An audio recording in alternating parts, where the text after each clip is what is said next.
Okay, well, I will call us to order then. My computer tells me it's 6:03. And I think I saw Caroline was online, so she'll be taking our minutes, I'm guessing.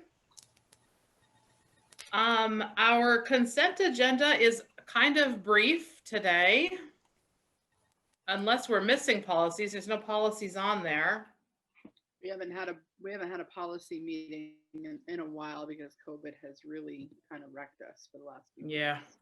Understandably so. Does anyone want to make a motion about the consent agenda? I'll make that motion to approve. Thank you, Mary. I did want to make a comment about the minutes. My last name doesn't have an E on the end of it. And in our minutes, sometimes it does and sometimes it doesn't. That was the only thing that I noticed. I don't know if anybody else noticed anything. Sorry. That's totally fine. I will have Doreen correct it if you would like. It's not that big of a deal. Any other comments? Okay, so by roll, Kat? Yes, sorry. That's okay. John? Yes. Aaron? Yes. Lisa? Yes. Mary? Yes. And Jean Marie is an aye. Okay. Any adjustment to our agenda tonight, Ms. Coda? No adjustments.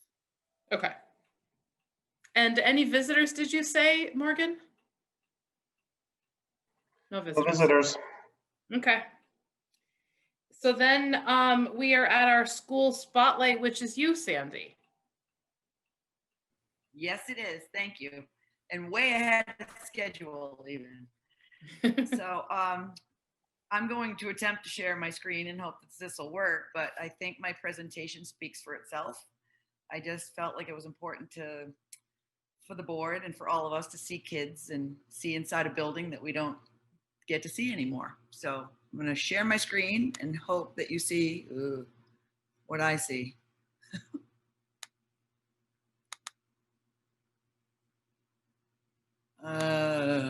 It's not allowing me to do it, but let me keep trying. I did give you permission. Yeah. Try again. It says open system preferences.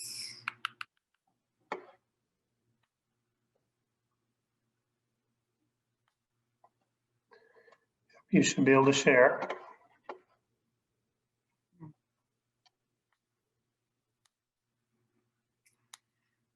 All right.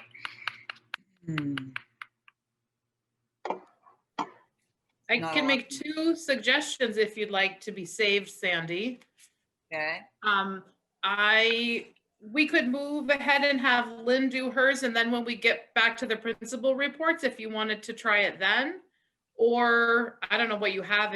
If you wanted to bail, you could just email it to the board. Oh, I'd really like to just be able to do it. Yeah. You could email it to me, Sandy, and I can try to present it. Try to share it in public. Giving me all these weird like desktop one whiteboard, and I say desktop, and it's got a big exclamation point there. So Send it off to Morgan, and I don't mind going if you want. okay. Okay. Okay. So if you'll do that, Sandy, then Lynn, if you want to go ahead, and we'll circle back to you, Sandy and Morgan. Okay, thanks. Yeah. Okay, so, oops.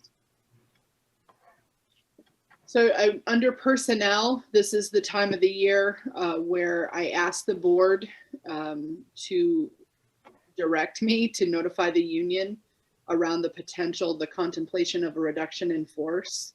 We do this every year in advance of voting on budgets because you are, as a board, you're obligating your educators to a contract by April. And so we just need to notify them if the budget goes down, there might be a contemplation.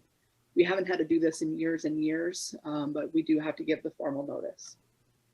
So there's some potential motion language that I have in there if someone would like to make that motion.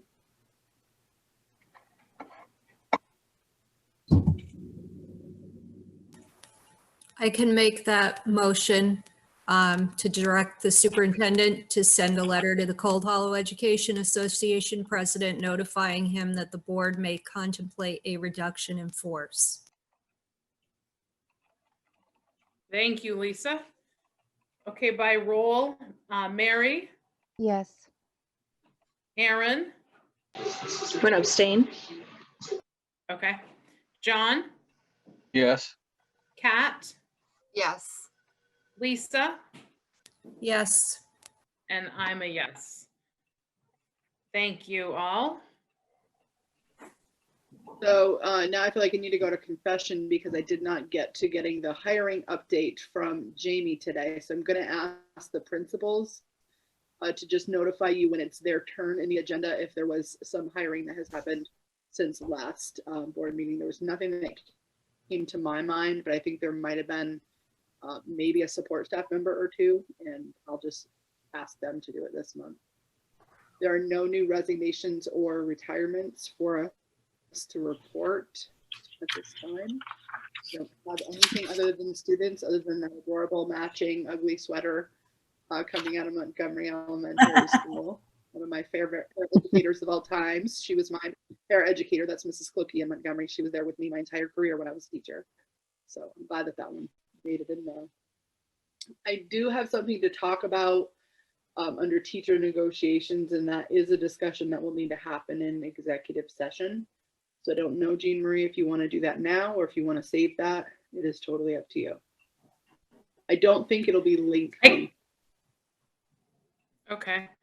I kind of like to save that to the end, but I'm, if you think it'll be brief, we could do it now, or I'm open to the majority rules. I wouldn't mind having it before we talked about budget. Okay. Okay. Can I ask a question? Sure. Do I need to excuse myself from this executive session? Because I have a spouse who would be privy to negotiations. Like, you know Yeah. what I mean? I would benefit from the. Yeah. Lynn or Morgan? I mean, you won't be a part of, you won't be a part of the decision making. You would need to recuse yourself on decision making. I don't know if it is that just to recuse herself from the conversation or not. Morgan, do you have a thought on that? I don't think, if I am predicting the conversation correctly, I don't think you need to recuse yourself from that. But if you feel more comfortable, I don't think it's going to be a big deal either way. So does somebody want to make a motion to go into executive session now then? I'll make that motion. Thank you, Mary. Okay, Lisa, Aye. Aaron, Aye. John, Aye. Kat,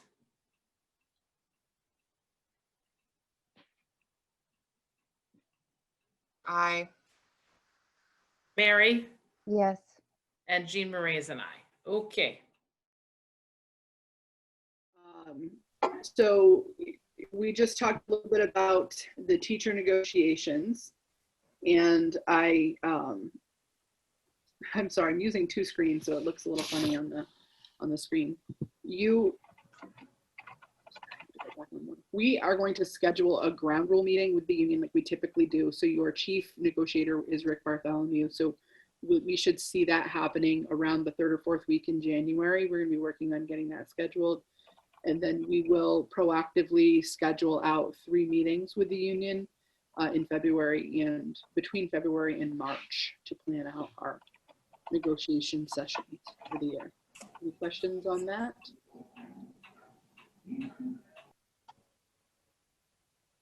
Okay. So I'm going to talk about legislative session 2021, and it's strange for me to talk about the legislative session 2021 with our own legislator, Ms. Ango, on here. So they have just begun the legislative session that will this year. They made the decision to do that legislative session remotely. So I'm feeling like, you know, Lisa might be able to tip us to how that's going and how that plan is for our legislators to be able to navigate this new reality this year. So Lisa, do you want to start with just a quick overview for us in terms of how that's going? Sure. We were hoping to be back in person for the first 2 days at least, so people could experience the ceremonial pomp and circumstance of being sworn in and getting their committee assignments and everything, but that was not to be. So we've signed on to a resolution that we will be remote at least until March 9th, which is the week starting after town meeting week. So we'll all be in the comfort of our homes and in our home districts, which actually works out really well for me because I end up with a little bit more time to attend local meetings. And like, I didn't even think I'd be able to be here tonight for this meeting. So I'm really happy that it's worked out like this.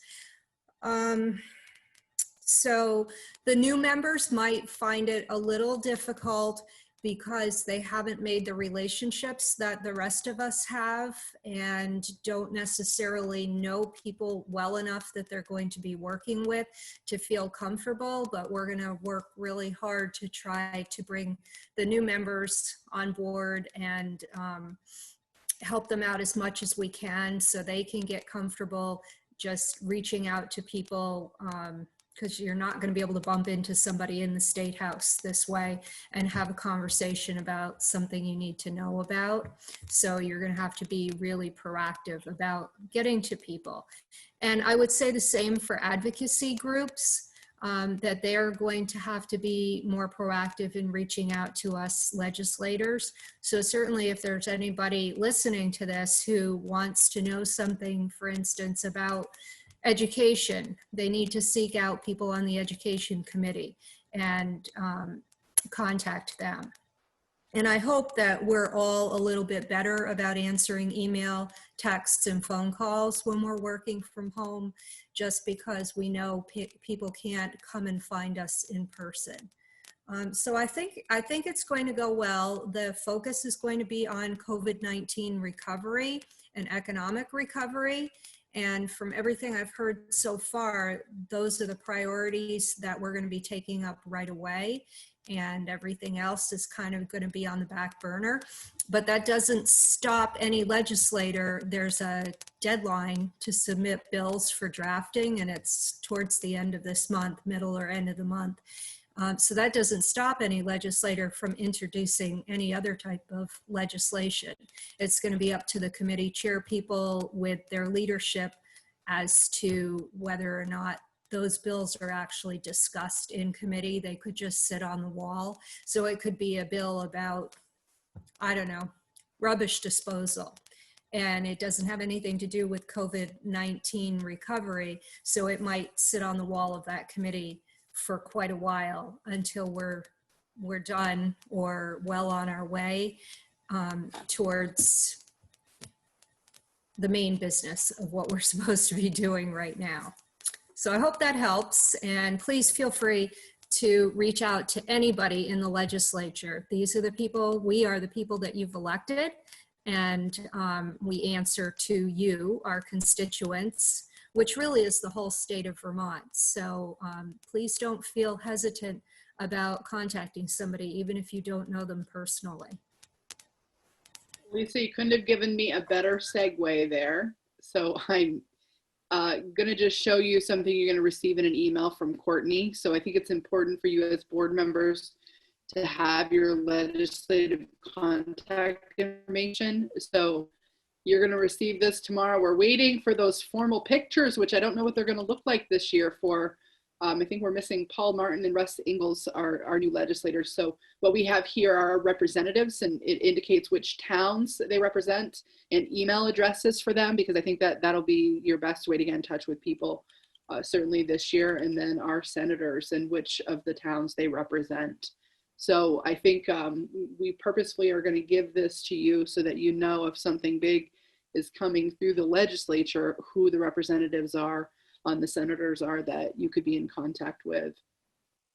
One of the reasons, and I wanted to make sure that I took a moment just to share this with you, one of the ways that you're going to get information about what's happening with the legislature is that, you know, I'll be giving you updates at our monthly meetings, but at the same time, Sue Siglowski from the VSBA will be giving you legislative updates. So I know that the VSBA, the School Boards Association, the Principals Association, and the Superintendents Association jointly produce those updates. So they're pretty important when they come through your email. If you could take a look and make sure you read through those, it'll give you a good sense of what's being considered and what's likely to move on that are connected to the education field. I think that it's important for you to understand the part of the work of the VSBA is around advocacy and support for school board members. So you also have the capacity to reach out to Sue Siglowski and her team at VSBA if you have questions that you feel like you want to kind of go right straight to VSBA to get some support or some thoughts from them. That's also a potential for you. So wanted to make sure you were on the lookout for those updates and knew that they're there to support you as board members. I want to interrupt you just for one quick second, Lynn, just to say that I am a former VSBA rep, but they have a ton of really great training information. So if you feel like you are not understanding some piece of business that we are handling, they're a really great resource. So I know right now most of their stuff is not in person, just like the rest of the world, but any of their trainings they're usually done very, very well. So I highly encourage folks to participate in that. We should start seeing more of that. Of course, they'll be virtual, but they'll definitely have some things that'll come up this spring. So be on the lookout for that. And then under other, I couldn't believe it, but I looked back through and this was the first agenda that I didn't have COVID, right? As its own standalone topic on the agenda. So not that there isn't still a lot to do with COVID. I think our work is just shifting a little at this point. So one of the things that I don't want to talk too much about COVID because I think that you've been trying to keep you updated as we're going along.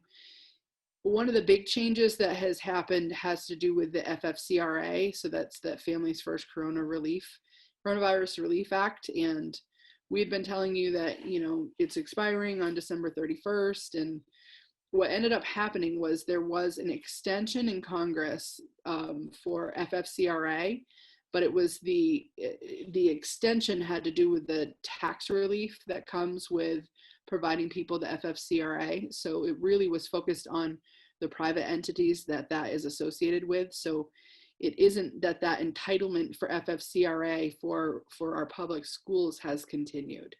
So there's work for us to do with our union to figure out how we're going to handle the need for using leave associated with all things related to COVID. So if teachers need to use leave for being in close contact to someone in the community, or if they have to use leave for being in close contact to someone at school, like how are we going to handle each of those scenarios? So there's work that I'm doing right now with our union to try to navigate through and try to come to some agreement on how we're going to handle those.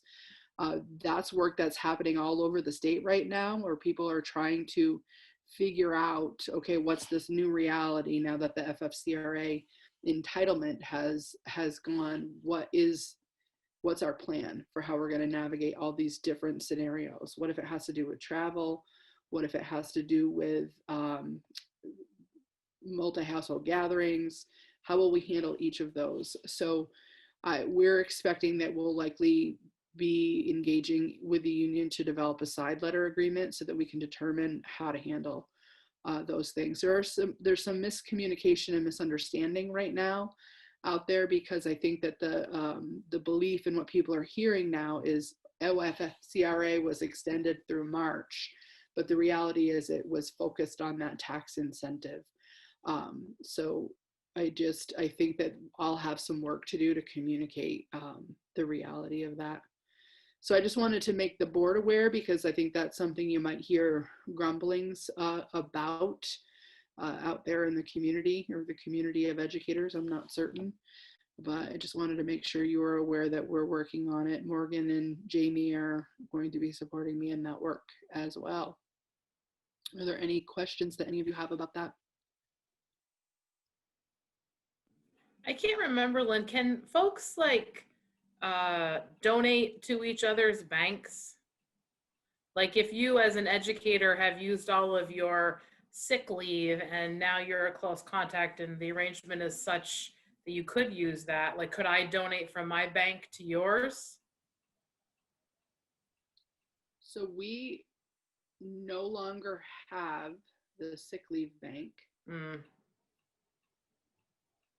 Oh, I'm drawing a blank, Morgan. I know we switched to some different, I'll have to look, Jean Marie. I can get Yeah. back to you on that, but I don't think for this circumstance that we had, you know, imagined language that would allow something like that. But I think, you know, we'll certainly navigate through how we're gonna handle this. And, you know, we've been pretty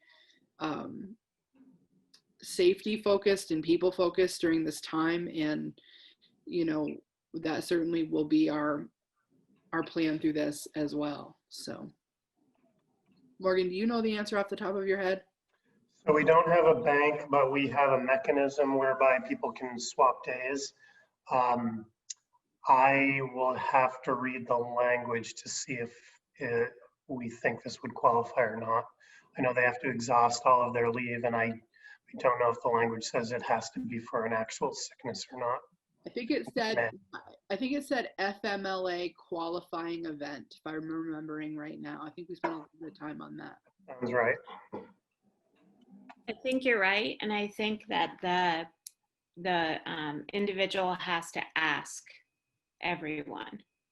Like they have to reach out to their colleagues and ask all of them. right, like They have Lynn to ask their said, principal to reach out.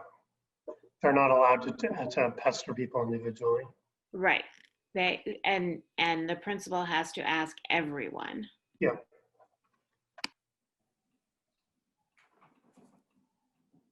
it's you know, some people have no time in their banks, you know, to no fault of their own. And then like, I think I have 1,000 hours of sick time in my work bank. So we do have an opportunity to donate time to folks in need. So it's like a shame if somebody has a big old pile of leave that they would like to be able to offer to side. I hope that something like that happens. I know that if I were in that situation, I would want to donate some time and would be incredibly grateful if somebody were to donate to me, you know. It's just an idea. Just That's a a great thought. idea. I put it on the list that we have to talk about at our next meeting. Yeah, I agree. I don't remember why it all went away and changed, but I know there was a reason, but I think it deserves a conversation. We're in different only times. a year ago. It was only a year ago that we did that, but doesn't it feel like that was 5 years ago at this point? It does, really. Like decades. Yeah. Yeah, exactly. So in terms of other COVID information, I mean, we've been doing our best. The principals and teachers have been working so hard. Our sports staff has been working so hard. And I think that, you know, as these new obstacles come before us, we are just in the mode of we figure it out, we do our best, and we keep moving forward. And I think that you know, there's incredible resiliency that is become so apparent to me from throughout the organization. And I think some of our kids are demonstrating incredible resiliency through these really challenging times as well. And I think that the last thing I'll say, and then I'll stop talking, is that I think that, you know, I've said this before, there's so many lessons that we're going to take away from this time that are going to impact how we educate kids for years and years to come. There are positives and there are good things that will remain after COVID. So that's kind of that's our next work. That's our focus. So that's all I have, Jean Marie. I'll just share with this group that my My folks a couple years ago sold their house and their belongings and moved into an RV, and they spend their winters in Arizona. And this winter, my son just this week was able to start some practices / tryouts / drills for basketball. And they've already announced that they're going to be able to stream when we get, hopefully, we get to that point where they're playing games, they'll get to stream that. And to me, that is such a huge plus that my folks in Arizona potentially can watch my son play basketball. That I know that, you know, God, there's so many parts of COVID that suck big time, but how exciting is that, that we sort of like got pushed into this, and there are definitely positives that came out. So I hope that things like that, you know, are able to continue beyond this crazy pandemic. I agree. It'll be interesting to see what remains of even graduation. I'm not sure how fresh that is in your minds, but last June was a very stressful time. And parents were stressed, kids were stressed, staff was stressed. How are we going to give these kids the type of graduation that they deserve? And I think that's another thing that we might see some remnants of that graduation or those graduations for years to come. We've heard that, like, could we keep some of those things? Those were really cool additions. So, yeah, we'll for see. sure.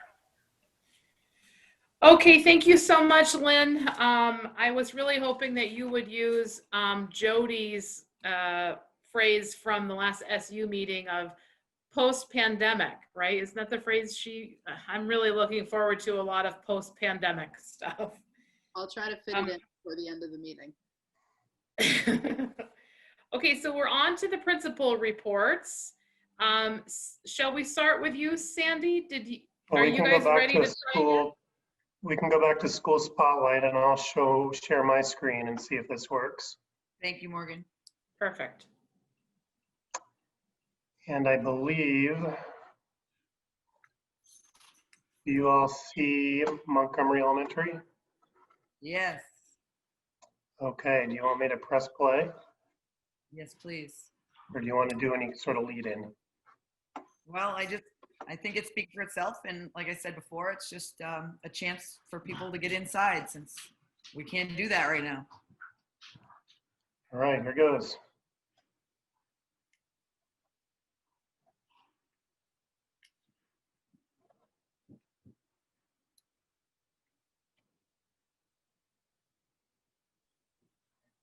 Oops.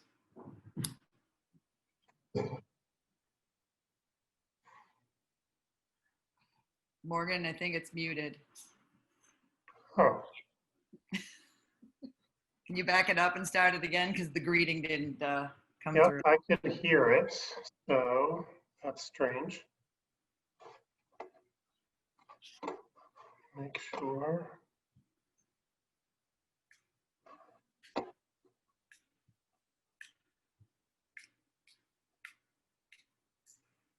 Is set to your headphones, Morgan?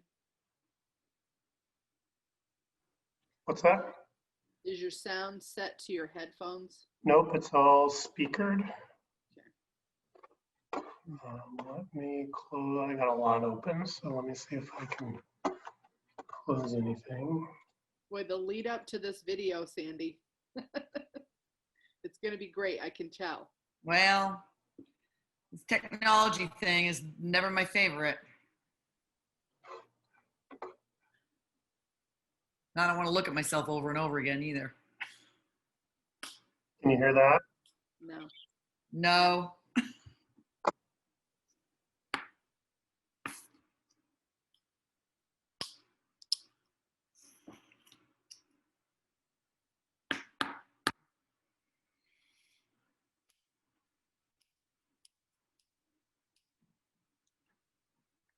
Do you want to just talk us through, Sandy? Well, it's kids talking. Oh, it is. Yeah. At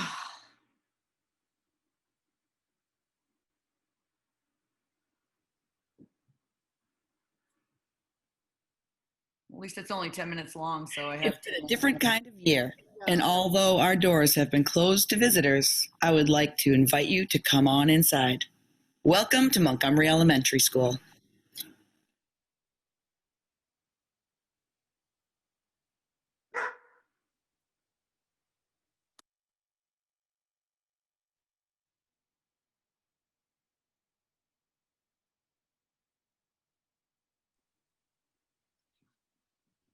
Come here.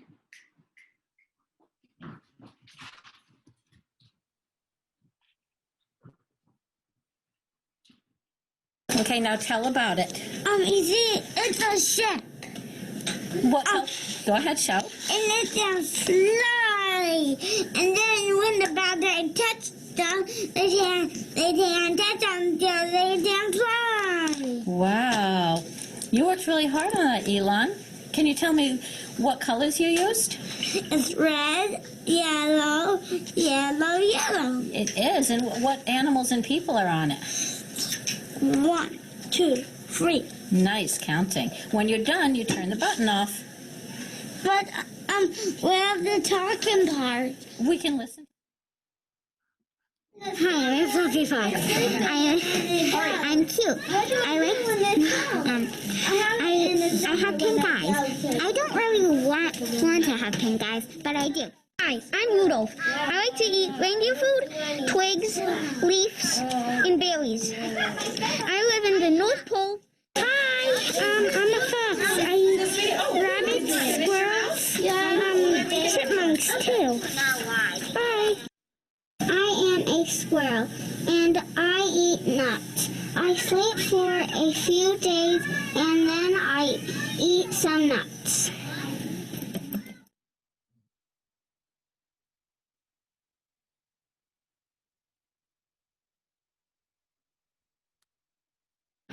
Joy is love. Joy is being with you. Joy is the sun. Joy is being thankful. Joy is being yourself.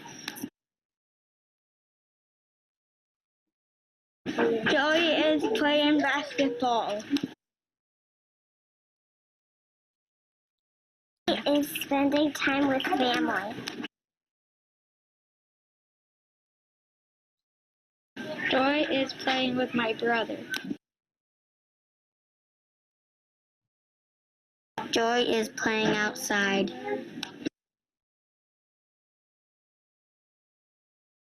Joy is playing with friends. Joy is seeing my students work hard, even when things are tough.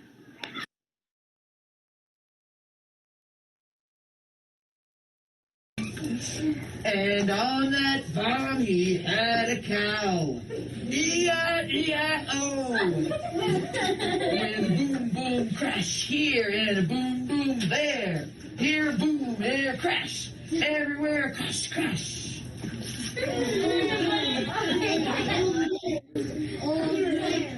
This bird set me up for this third. She picked it her She said it was random, but I wondered. Oh dear. Oh, here we go. Old MacDonald had a farm. E-I-E-I-O. And on that farm he had a pig. E-I-E-I-O. With the ray-roo here and a ray-ree there and a ree there, roo, everywhere a ray-roo. Then she and Rudy tiptoed past Doodlebug's closed door and down the hall to her parents' bedroom. The room was dark. Dandelion and Rudy knelt by the window where they had the perfect view of the back porch. Dandelion handed Rudy a notebook and pen. Okay, she instructed. We have to be really quiet, but don't take your eyes off the back porch, no matter what happens. Write down anything you notice that's strange. Rudy's eyes grew big behind her glasses. The room was practically swallowed up in dark. Yep. So there's a mystery. They're trying to figure out who was taking things from the suitcases. Now you have a little bit more information. What do you think now? Then that's exactly what you write in a complete sentence. Don't forget complete sentences.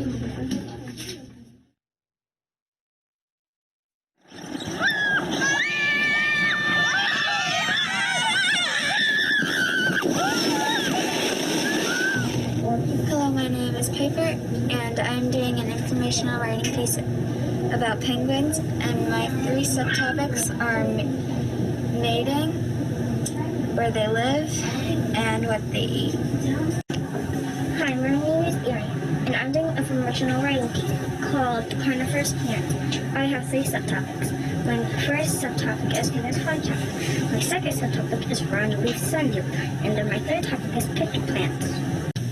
Hi, I'm Marion, and today I'm doing an informational writing piece about the important Black woman you should know about. My first subtopic is Rosa Parks, my second one is Michelle Obama, and my third one is Kamala Harris. Hi, I'm Rowan, and I'm doing an informational writing piece on history of plastic. My first subtopic is when it was made, and my second one is why it's bad for the environment, and the third one is how we use plastic today. Well, I got my ocean, pretty much everything on here. More than 3.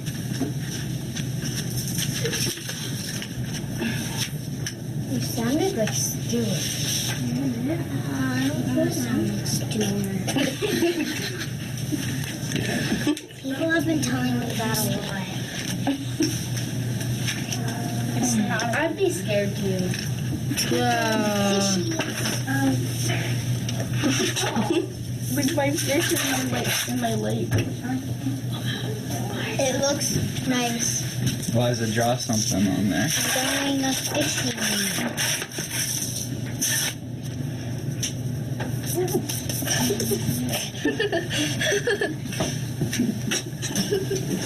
Leave my diagram. It looks good. Underneath it, so you don't do that. Can I get your Oh yeah, you will. It's nice. You're so smart, Liza. What would I do if you weren't my friend? I would probably be smart. He's video. Oh. That's what you say to yourself.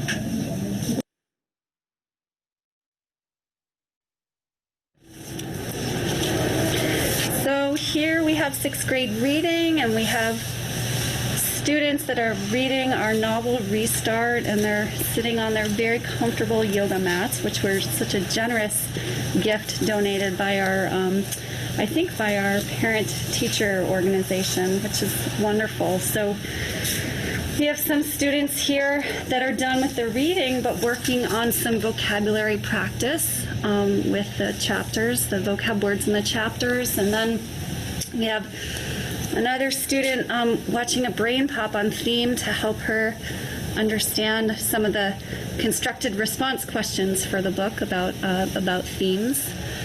And then we have another student working on some short answer work on Google Classroom regarding the chapters that we're all working on. And so we have kind of a mixed group here of students that are working on different pieces and parts of what we're doing for the novel Restart. And we're actually all really enjoying this novel. We're almost done with it. And so we've had a wonderful experience with it together.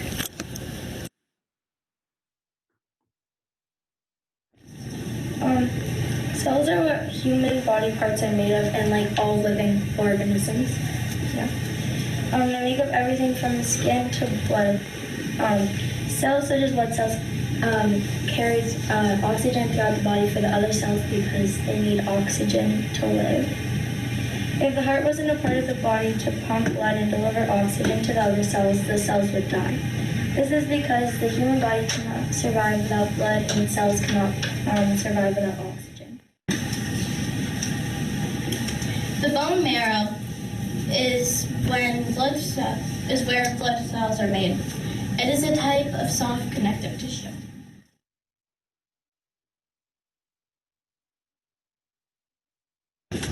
27. You didn't even know you were doing math.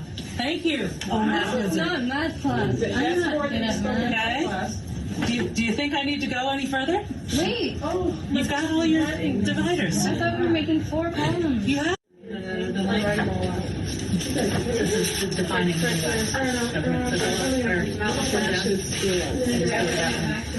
or we can show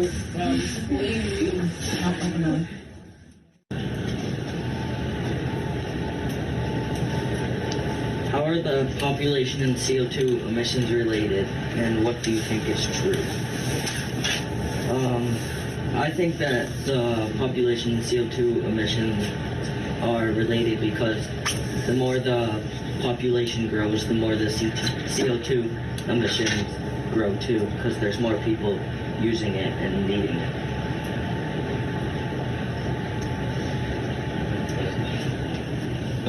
Most CO2 emissions, carbon dioxide, is released when we are trying to create electricity and energy for cars and coal plants, for electricity plants. And as the population increases, there will be more need for transportation and thus gasoline. And there will also be much greater need for electricity, and thus coal burning will increase. Thank you for joining us today, and I hope you enjoyed your visit. Best wishes for a happy new year.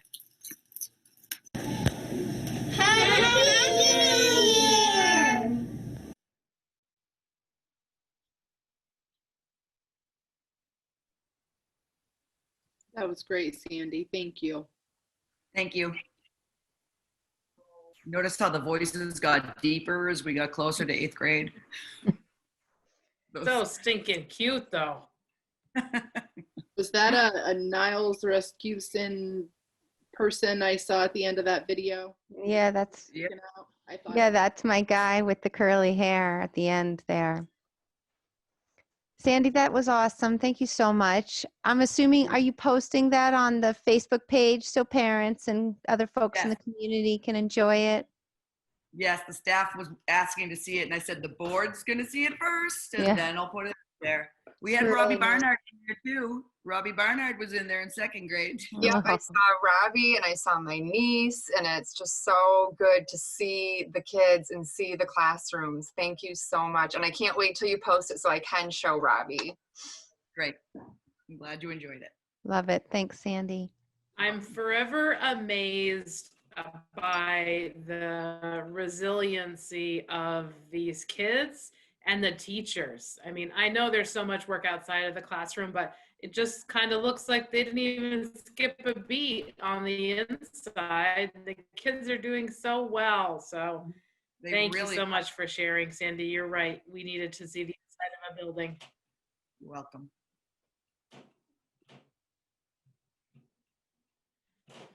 Okay, we have the other principal reports. We have all the principal reports here. Anybody have questions, comments, concerns? Or do any of the principals have anything that they wanted to share that didn't make it into the reports? We're also stunned by the video. We don't have anything to say. Yeah, thank you, Lynn. Any hires that the principals wanted to mention that?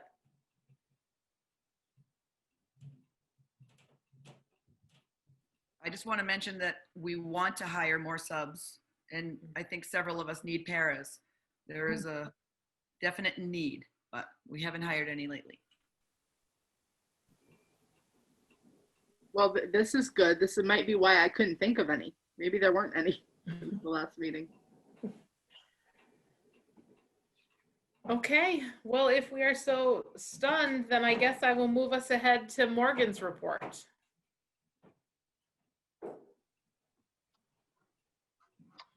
Thank you. So you have my regular monthly report in your packet.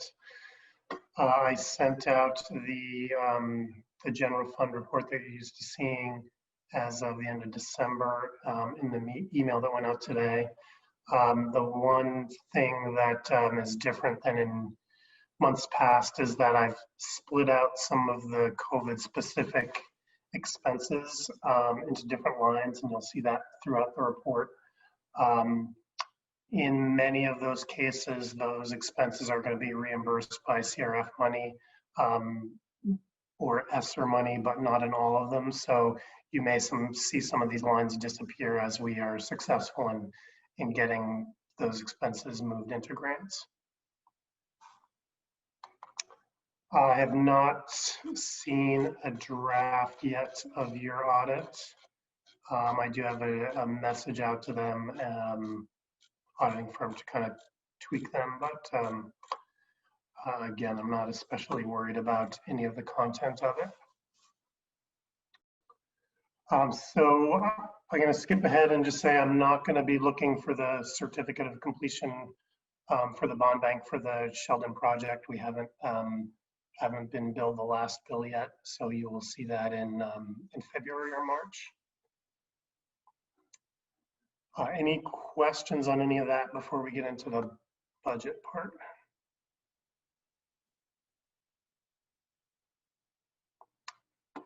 Okay. I will share my screen again.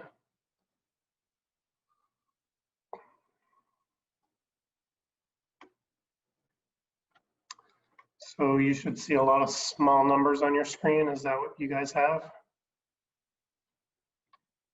Yes. Yep. Perfect.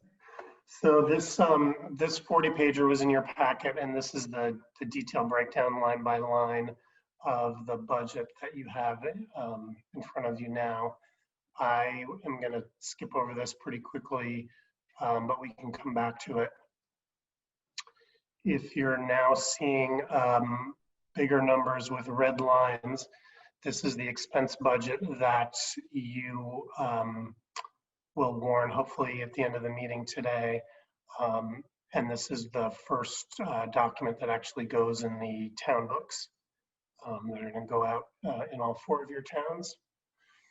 So this should look familiar. You saw this the last couple of months. And then I've also got revenue and tax rate projections in that file as well.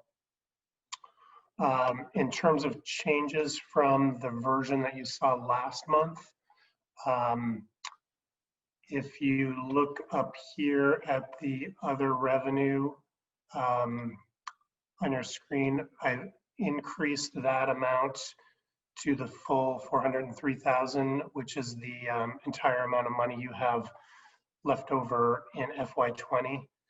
You can reduce this number if you want, and that would put a motion on the warning to ask the voters to put whatever that difference is, whatever you take away, into a capital reserve fund. Normally with this big a fund balance, I would be recommending to you that you put at least a chunk of that away. As we get into the tax changes, I have a feeling that you'll end up in a place where you want to put the whole amount towards reducing the tax rate. I've increased the contribution to LEAPS as directed from the last meeting. We have removed one teacher from the budget. It was a CFP funded staff member that Lenny was hoping to move into the local budget. After your meeting last month and where we were seeing the numbers going, Lenny felt like it was not the year to do that. And so that staff member will continue to be paid out of CFP, assuming that money comes through. The supervisory union board warned their general fund budget and their special ed budget. And so the assessments in this budget are updated to reflect that. We still are waiting for a few revenue numbers, especially around special ed from the state. If the numbers come in better than I'm projecting, in theory, we could reduce the assessments. I don't think they're going to move much. I don't have the sense they're going to get worse. They may get a little bit better, but given how quickly we've been getting data out of the AOE, I don't know that we're going to get any updated numbers in time to make any changes. So at this point, the assessments in this budget are representing our best bet. And then finally, the other big change in here is around tuition. So I've updated your tech center tuition with the kids that you'll be charged for. I have also updated your high school tuition numbers. The big movers there are, after talking with the principals, I added 3 more kiddos who we think potentially could be coming back out of homeschool situations, assuming that we are post-pandemic when we are hitting enrollment this fall. I've added 2 more 8th graders just because the 8th grade numbers have gone up since my first crack at this.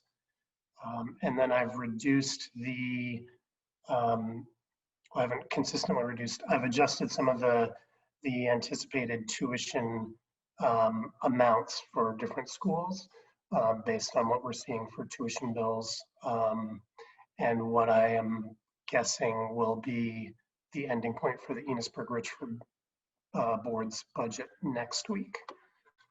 So if you look on the page of the red lines, this 5 million figure here is going to cover your high school tuition and your tech center tuition. So before I go on, are there any questions about those changes? And since I'm screen sharing, I can't see anybody. So if you've got a question, just shout. Morgan, can you clarify what some of the biggest drivers are for the increase in the kind of overall per pupil spending amount? I know Yep. health insurance was a huge component of that. Yeah, let me blow through a few more of these, and then I'll share something with you that I think will kind of walk us through that. Okay, great. Thank you. So the pie charts you've seen in earlier drafts, and I've just lumped them on one page, and those will go into the book unless there's some serious objection.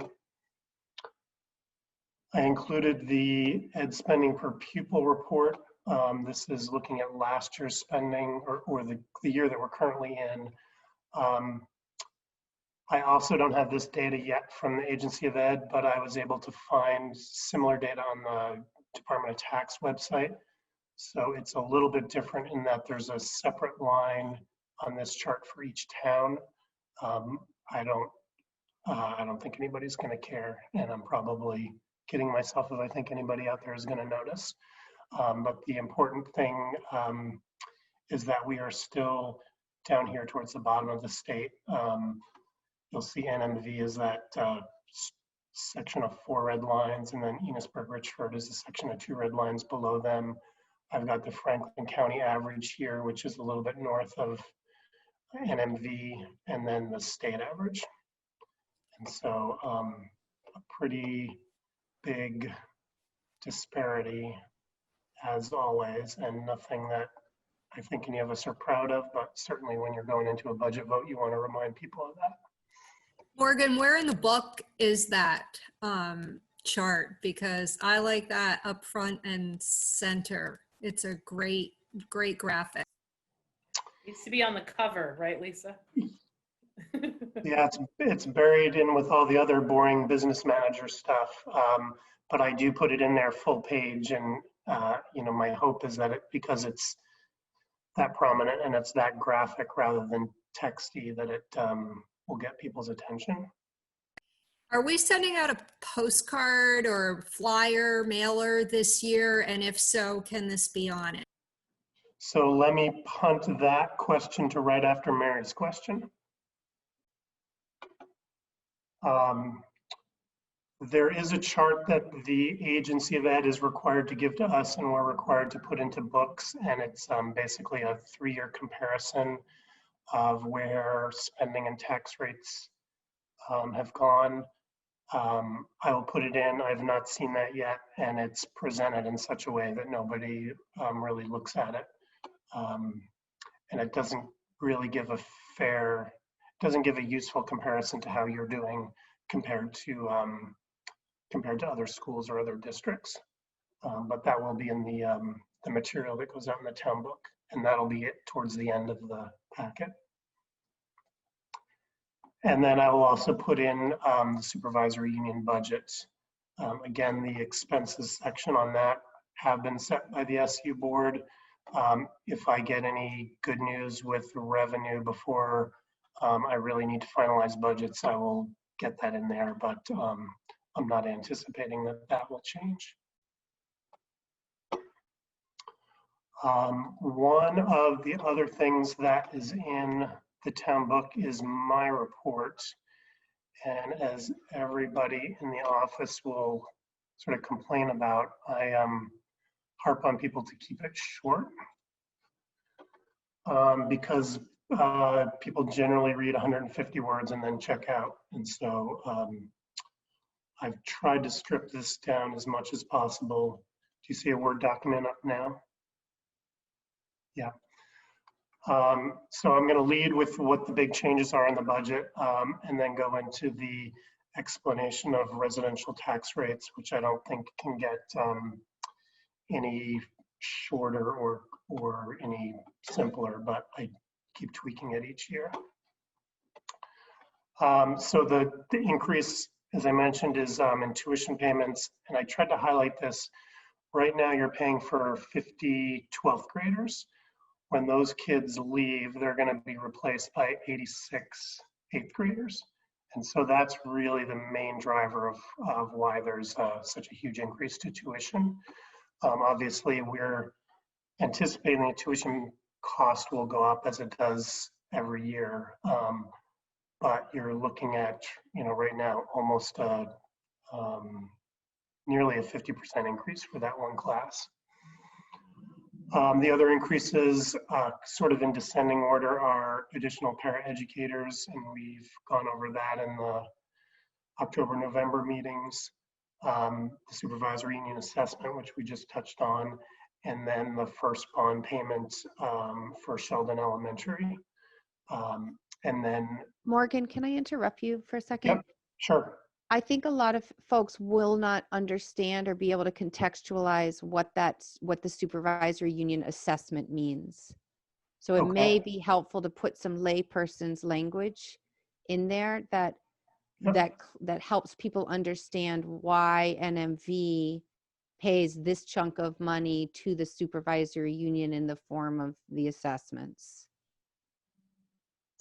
So do you want it do you want something like an increase in supervisory union costs, and then in brackets, special educators, food service, transportation superintendent, and just lay them all out there? Yeah, I mean, exactly. Like those ones are huge, that transportation budget, that food service budget, the special education. I mean, they are just massive drivers of the budget. So just breaking them down a little so people understand what it actually means to have this, what the SU assessment actually involves and covers. And I can also look at those somewhat separately. And so if I do, and there are two that are really the drivers of the increase, maybe I'll just mention those two specifically rather than the assessment at all. I do think that's a good point, Mary, because I don't think that people necessarily understand some of the centralized functions that come in that supervisory union assessment. So I think that's a really good point. I would still call it supervisory union assessment and then break it out. This is what the supervisory union assessment is, because I think they need to understand that NMV does not run its own transportation company or special ed programs. Right, and I also think too that those are critical services that everyone, most everyone uses, values. I mean, not necessarily every single family, but we understand that even if we don't have a child in special ed, that this is an absolutely essential component of equitable education. Same with transportation. I just think it's good because these numbers are so big and they are such big drivers of the budget, to help people understand that it's, this is the collective good of a budget like this. That's a great point. And Morgan, is there anywhere in your report that you're going to break out that these are not COVID related costs, these are regular costs, or are they COVID related costs? These are not, well, other than the additional nursing staff at Bakersfield and Montgomery. So we added staff there because of COVID and are, I think, keeping them there as a broader budgetary decision. So I And think, I think maybe you might want to note that they were COVID-related costs, because I think some people will look at this and say, oh, what did you need another nurse in Bakersfield and Montgomery for?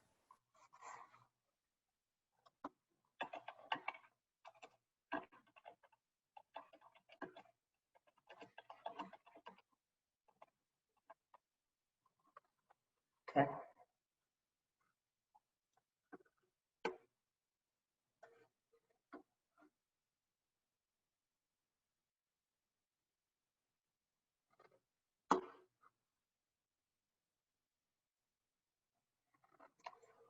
So that's, those are the big drivers, and that's what I will be tipping in this part of the report. And then Lisa, to go back to your question before. Hey, Morgan, I'm sorry. Can I interrupt one more thing? Sure. That 36 person increase in our kind of average ninth grade entry class size, is this speaking to kind of the boom in the Franklin County in general, new families moving in? I mean, this is it's a lot. This is a significant number of new high schoolers. Yeah, it is a lot. And I haven't dug into it too deeply. I don't know that if we do, I don't know that I would say it's going to be much other than you've got these general boom and bust cycles. Certainly the principals who have been in their buildings for a while would be able to weigh in on whether that has been a big class, and it just happens that all 4 buildings have a big class at the same time that the district as a whole has a small class of 12th graders going away. I know in Berkshire, we did see a bubble of 2 grades moving up through, and it was unfortunately timed to be 4 to 5 years behind a very small class. So they knew that that there was reckoning coming, and I don't know if that was just similar across all 4 towns or. And even with, so are you building in any extra buffer? Should we have more families moving into any of the towns between now and next fall? So I am not. I am building in, basically, I've got a tuition payment for every 8th grader in your 4 buildings. And then I'm assuming that all of your 9th graders come back, all of your 11th graders come back, and all of your 10th graders come back, but some portion of them go to the tech center. And so you don't actually end up paying for them in the current year. It goes into that rolling average. One of the conversations that I want to have with the board is around how many of those 8th graders you want to budget for, because we know that in a normal year, some of those kids are going to go to Enosburg or to Richford High School, and when we share the tuition bills around, we're going to find that they had a parent in one of those 2 towns, and so you don't have to pay a tuition payment for them. I did a survey of either the principals or the admin assistants in each of the buildings, and I said, look at your 8th grade class, how many folks do you know of that have a bio mom or a bio dad in Enosburg or Maple Run or in Richford? And I really only got 3 back, which feels to me low, but things change, and I trust that the folks in your buildings kind of have a pretty good beat on what's going on in these kids' lives. So with that, I could be certainly comfortable in saying, if we're looking to cut the bottom line of this budget, let's take 3 tuition kids out. But to your question, Mary, that's saying that we don't have a buffer at all, except for those 3 homeschool kids who we think are coming back. Does that answer the question? Oh, yeah, it answers the Oh. question. I mean, it makes me nervous to not have the any buffer at all. It's because I know I'm seeing the trends. I'm seeing folks moving to Montgomery. Certainly, we have a lot of new families coming in and properties selling sight unseen around here. I can't really speak to it in the other communities, but I mean, I'd almost say we should keep those 3 in if they're already in, and even if they end up with a biological parent in Enosburg or Richford or Maple Run district, because we may very well need those for new families that come into the communities between now and next fall. I know, Morgan, you said you don't have a buffer in there, but I think that only finding 3 with bio parents across the 4 schools, that is low. I think you have a buffer just in that, knowing that we're going to find more of those when it comes time to paying those tuition bills. I used to find more than that just in Berkshire each year. Right. I would, if I hadn't sent the message out to each of the schools, I would have guessed 10 of those 86. Yeah, the word I got back from the schools was that for whatever reason, either if the parents are split, those parents are in different towns, towns that don't have school choice, or that they're together still. But it is, it's always a roll of the dice, and your admin assistants certainly and your principals are always pretty aggressive at going over those tuition bills when they come in and trying to make as many of them go away. I'd say we also know that we're going to lose, in a normal year, we're going to lose 12th graders either to dropping out or to early college. One of the bills that I've been telling you to expect all year from a private school, I just found out that that family is gone. So we were, somebody that you've paid for 3 years in a row, and we were pretty confident you would have that bill, and that one goes away. And so you do sometimes catch a break on that as well.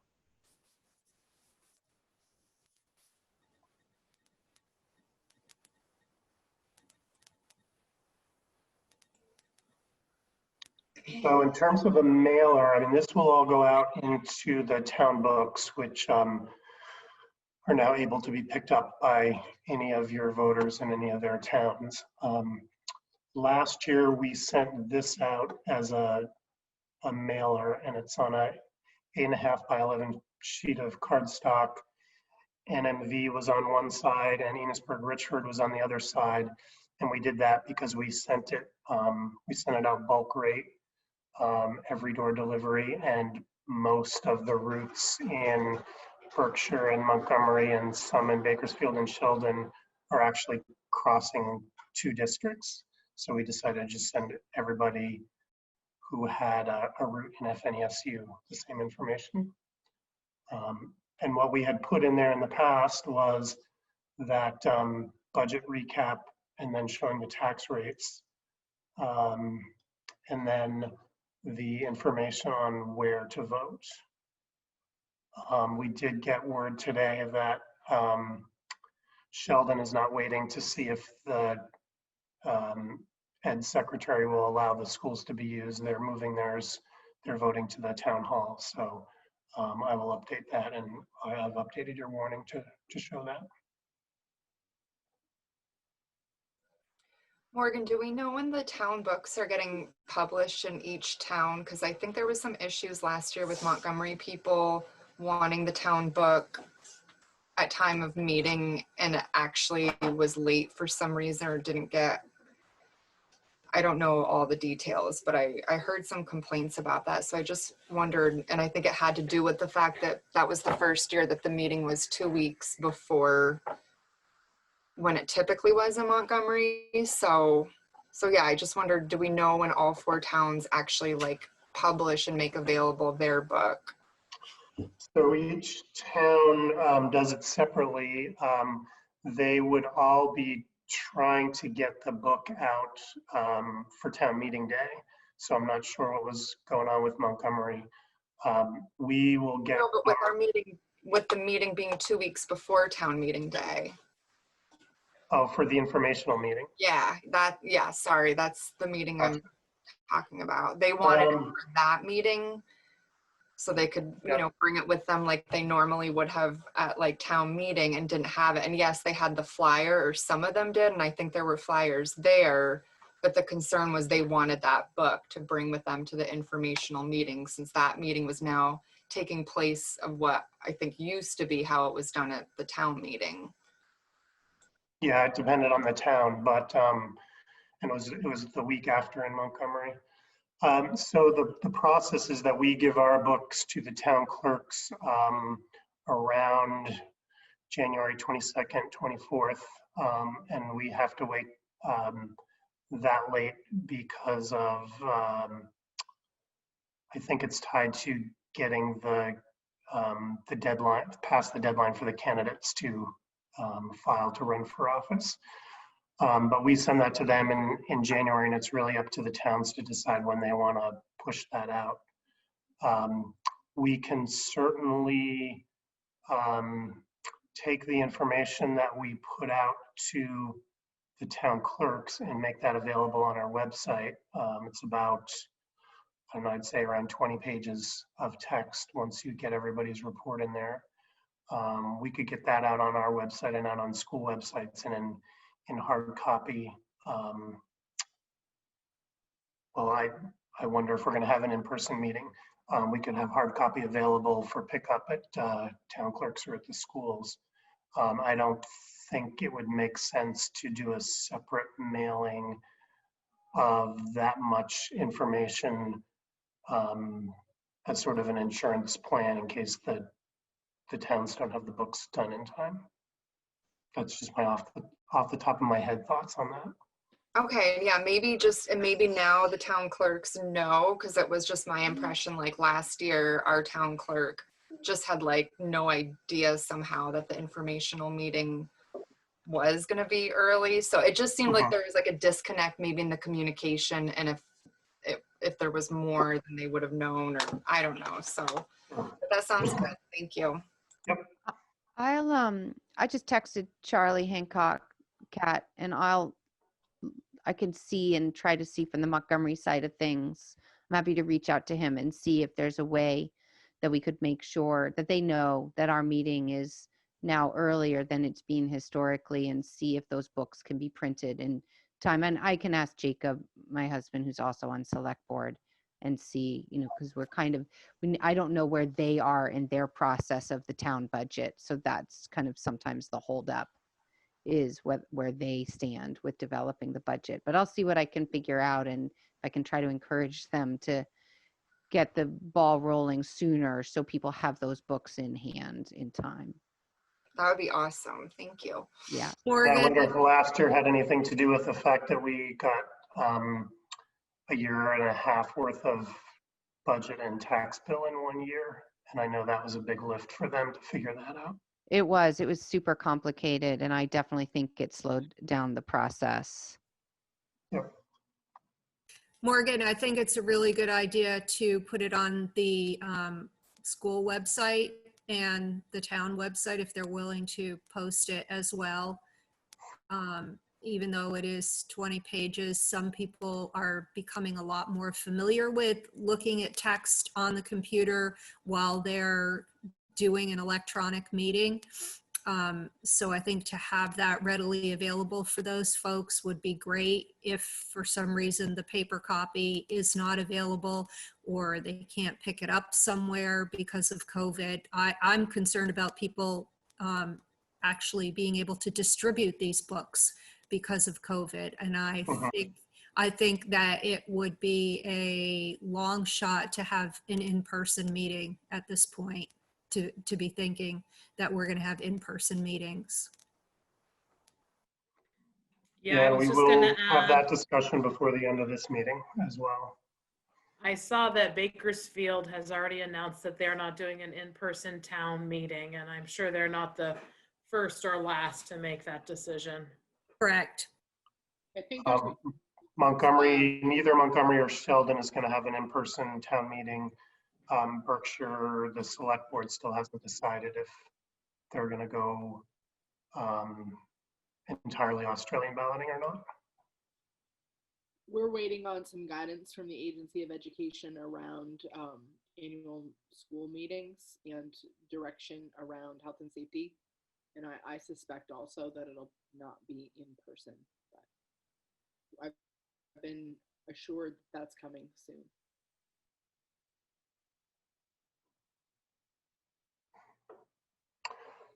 So Morgan, were this you- mailer could have that chart on there in smaller format.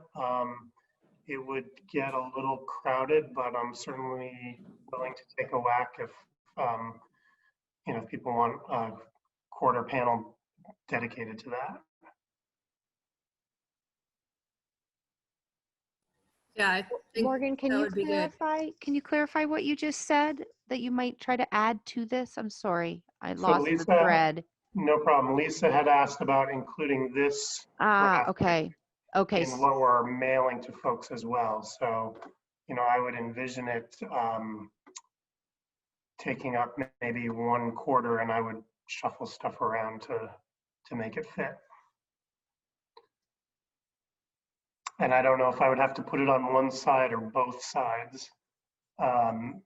If it's only on one side, would the folks on the other side think it didn't pertain to them? Right. So I'd have to do some thinking on that. But if folks feel it's important to get that out in this mailing as well, we'll make it happen. I just love that graphic. I can't see how things will be legible though if that graphic is on this card. I mean, I think everyone will need a pair of readers by that point to see that. I don't know. I am a fan of it. I think the graphic that is, I think it really does help contextualize it. And I know that we're going to have people getting sticker shock with that number that, continues to kind of creep up. I do think that it's great that you're kind of clarifying that and spelling it out of what the big drivers are. And I think it's good for people to see still where we stand. I'm not sure the mailer is the place to put that, but I understand, Lisa, why you feel like it could be helpful on this, but I can't figure out, Morgan, how from a graphic design perspective you could even fit that anywhere on this with things being legible still. I think if you take out the voting times and locations, you could put it there. And the reason I'm suggesting that is everybody's probably going to get a mailed in ballot anyway. And those people who want to vote in person should check with their town clerks because apparently some locations are going to be changed. We just heard that about Sheldon, and there are a number of others who may be changing their locations as well. So even if we publish it, it may not be correct. Well, and this is something that you don't have to approve before it goes out. So we will send something out unless you say we're not interested in doing a mailing, and I'm certainly not hearing that. So, we can kind of play around with it here in the office, and if we can't make it work, I'll get in touch with Lisa, and if we can make it work, I'll get in touch with Mary and make sure it's legible. Yeah, and I feel really concerned not having the voting locations on there. I think folks are probably pretty confused right now with so much being shifted to virtual that I worry that people may not know that that voting is in person and not only by mail-in ballot, that you can still go even in the pandemic to your Grange or your town hall and vote. I think Mary, yeah. it says it right at the top, board seat and budget vote Tuesday, March, blah, blah, blah. Vote at your town polling location. So I don't see why we need all the information below when you can just call your town clerk and the town clerk will give you up-to-date information as to where that polling location is going to be. We also have our social media platforms that we could use to get the word out for polling places as well, or other information. So we have a lot of people following us on Facebook right now. So I don't want to lose sight that that would be a viable place to get out polling information. I just play around with it. hesitate. Yeah, sorry, I just hesitate to have the polling times and locations and everything listed and have it all printed up and sent out and then have to have a change because, you know, maybe there was a COVID outbreak at the location that the polling was going to be at or something to that effect.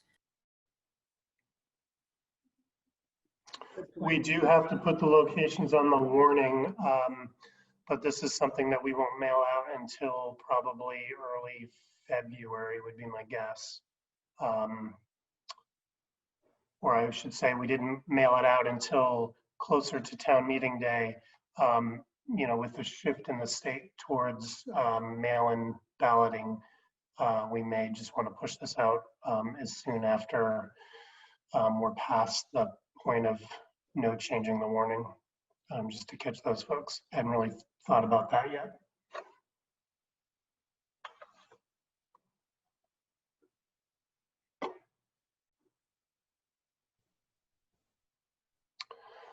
So in terms of the budget itself, where do people want to go? Right now with the budget that's in front of you, this section here is 15618 is the scary number. That's the one that would be on the warning itself, and that represents a 5.26% increase over last year. So that's the number that's going to be in the, those two numbers are going to be in the warrant article with this. Again, in terms of revenue, I think the numbers up top are pretty solid, and this 403,786, I certainly would not recommend that that you try to sock money away into a capital reserve fund when we're looking at 12% increases in the three towns that that saw their CLA drop. I do think we have to go into that decision with eyes wide open about the impact that will have on your budgeting process next year. If you sock that much money into your other revenue and then you have a year where you're more of you're spending out what it is you've budgeted and you don't have that kind of carry forward, that number is the hole you start with before you add anything into your budget, because you will lose that revenue potentially. I'm not saying you shouldn't keep it there, but you just need to recognize and reconcile that next year there could be an impact. And I would say, based on where the tuition kids have been falling this year, that reckoning is likely to come in FY24, not FY23. Right now, you've got a lot fewer kids that you're paying tuition on this year than we anticipated. We still have not seen what the final tuition rates are for last year. And so I would anticipate we're going to be writing a big check to Enosburg-Richford District because we probably underestimated what their tuition rate was again if they saw so few kids showing up that past year. But we don't, there's no way of really predicting what that number is going to be yet. Morgan, why this these CLA numbers, the negative CLA numbers for the three towns, they seem much bigger than in years past? I think it's because of the property selling. You got a lot of turnover, and so yeah, I mean there have been a couple places on my road that have flipped, and yet my assessment is still the same. So the CLA is the way that the state goes in and says, yeah, your assessment's probably not that accurate anymore. And so since we can't jack up your assessment, we're going to jack up your tax rate through the CLA. Gotcha. What's the threshold, Morgan, where communities are encouraged to start thinking about looking at their CLA and so it's a 20% difference either on the CLA or the There's a coefficient of something else that looks at, the CLA looks at your grant list overall, and the coefficient of dispersal or something like that looks at the difference between individual properties. And so when either of those gets more than 20% away from 100, the state starts rattling the town's cage to do a townwide reassessment. Okay. The frustrating thing is that a dropping CLA means that your property's worth more than it was when it was assessed, which is a good thing, but it isn't good when you're trying to pass a school budget.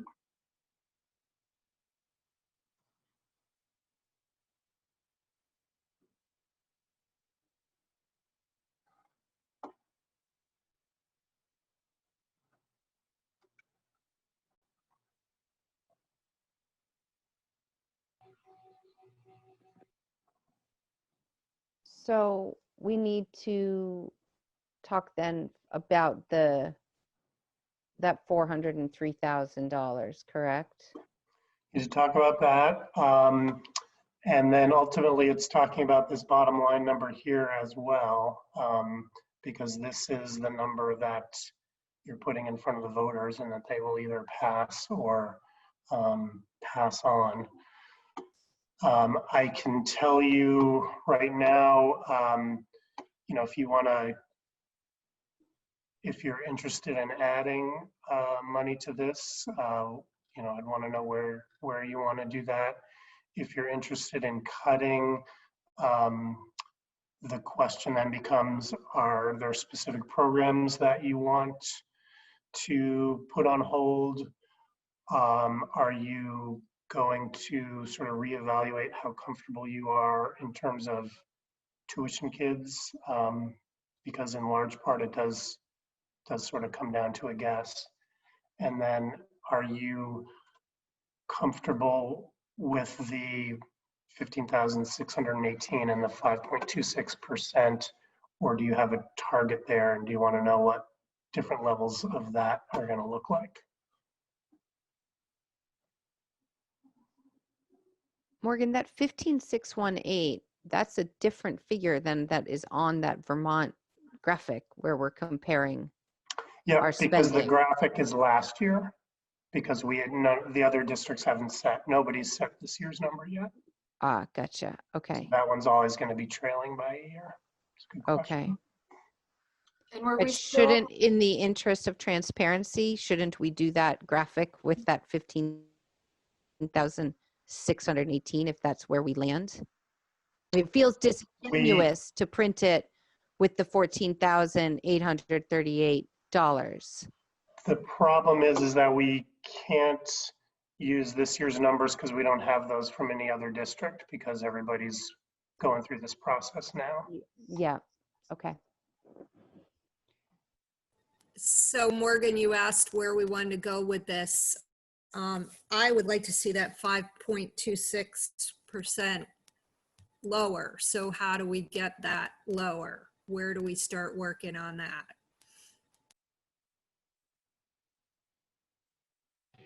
Didn't we mention that you feel like there's an overestimate of high school students for next year? So were you suggesting that possibly there's some wiggle room there? Possibly. I would say it depends entirely on your comfort level, because unlike things like supplies, which make up very little of this budget, we're going to pay for whatever tuition kids you're required to pay for. So it's not like if we miss that one, we can just tell them they have to stay home. Sort of like once we offer the contracts in April to your teachers, you're owning those teachers. But again, I've got all 86 of those 8th graders into this budget. We think 3 are not going to come back, or that you're going to be able to find them parents if they do go to Enosburg Richford. We did add 3 kids coming back from remote And then really other than that, it's what I told you before about how we're kind of just looking at who's in your schools now, making some guesses for kids going to the tech center, and not really adding anything for any additional move-ins other than we've seen as of the last tuition bill. Morgan, just based on one thing that we told Berkshire voters about merging, that this would help our problem with unexpected high school student tuition. I feel like I don't really want to cut a lot of corners when it comes to high school students and then end up with 10 extra students that we have to pay for that we really didn't know about or miscounted somewhere. Especially if properties are selling that fast, which I didn't really realize in every other town except for Berkshire. So it concerns me that we're going to end up with more high school students than those 86 coming in. You know, there might be kids in grade 10 or grade 11. So I'm not sure I'm comfortable playing a lot with that number by reducing that number. Understood. And yeah, I agree with everything that you're saying there. The one thing I would say is that if we're paying for 10 more kids that we didn't know about next year than we had budgeted, we should be able to figure out if it was an error that we made in terms of predicting the high school kids that we know about, or if it was we had 3 families move in with 3 kids each that we couldn't have predicted because of the sort of COVID refugee trend that we're seeing. Yeah, I didn't mean to even suggest that it would be an error that big in estimating based on our current families, but I think that would still, regardless if there were people who were COVID refugees moving in, it would be hard to explain to voters after the fact that, yeah, well, high school tuition went up more than we thought it was going to go up. Yep. And one of the years that I think you were on the board in Berkshire by then, we had a similar situation where you had about 10 kids move in over the summer that were all in high school. I think it was 15, Morgan. It was a lot. It was like $250,000 if I remember right. You can't cut paper to make that up. And the hope now is that when those kids are moving into Berkshire, that they're moving from Bakersfield, they're moving from Sheldon, so that you already had them in there somewhere. But you know, to Mary's point, if there are folks moving in from Massachusetts or Connecticut, nobody's got them in their budget, and they're just being added straight up. Well, and that's what we're seeing in Montgomery for sure. Yep. Massachusetts, Connecticut, Utah. I mean, it's really been a big trend here. Yep. Yeah, and we also don't know what the homeschooling trend is going to be, which could help in the other direction. And that's one that usually cuts both ways. Morgan, if like to Lisa's point of like wanting to see that percentage go lower, like then, and if it's not high school tuition, then I mean, where's the fluff here? Right. And I say that, you know, knowing that there isn't a lot. And so, I mean, I don't know that it's bare bones, but it's, you know, it's a pretty fiscally responsible budget. So, but what, you know, where would we have any option? I mean, I hate to think of cutting programs and that families really rely on, that kids need, that serve the communities well. Right. We don't have a lot of control over health insurance costs that just continue to spiral up and up and up. So what could get slimmed down here? So, right. The obvious place to go, other than tuition, and I do want to come back to that again, is around people. We've decided that we want to keep those 2 additional LPNs in those 2 buildings, so we have full-time nursing, not knowing where we're going to be in terms of COVID next year.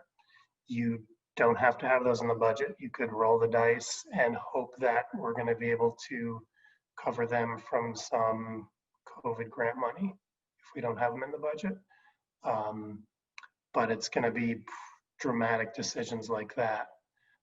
It'll be, we got to cut a handful of paras and the principals are just going to have to suck that up. Instead of giving Heather the money she needs to maintain the after-school program, you're going to cut the after-school program. You know, in terms of the real discretionary stuff, it's pretty minor part of this budget. The smallest piece of your pie on that visual. So Exactly. Morgan, did you, Go ahead. sorry, did you actually discuss health insurance costs and I just totally missed that? Because I remember Mary asking about it earlier. So we discussed in the past, and health insurance premiums have gone up again pretty significantly. We are going to have increased health insurance costs. In terms of budget to budget, it wasn't as big an impact as I thought, and that's why I took it out of the narrative here. And I don't know what the reasons are, but I know that the two likely ones are, one, that we over budgeted last year, so budget to budget, it really hasn't changed much. And as you'll remember, last year when we were budgeting, this was a very fluid situation. The other scenario could be that with all of the new hires that you made last year, we were replacing people who are on family plans with people who are on single plans or people who are taking cash instead.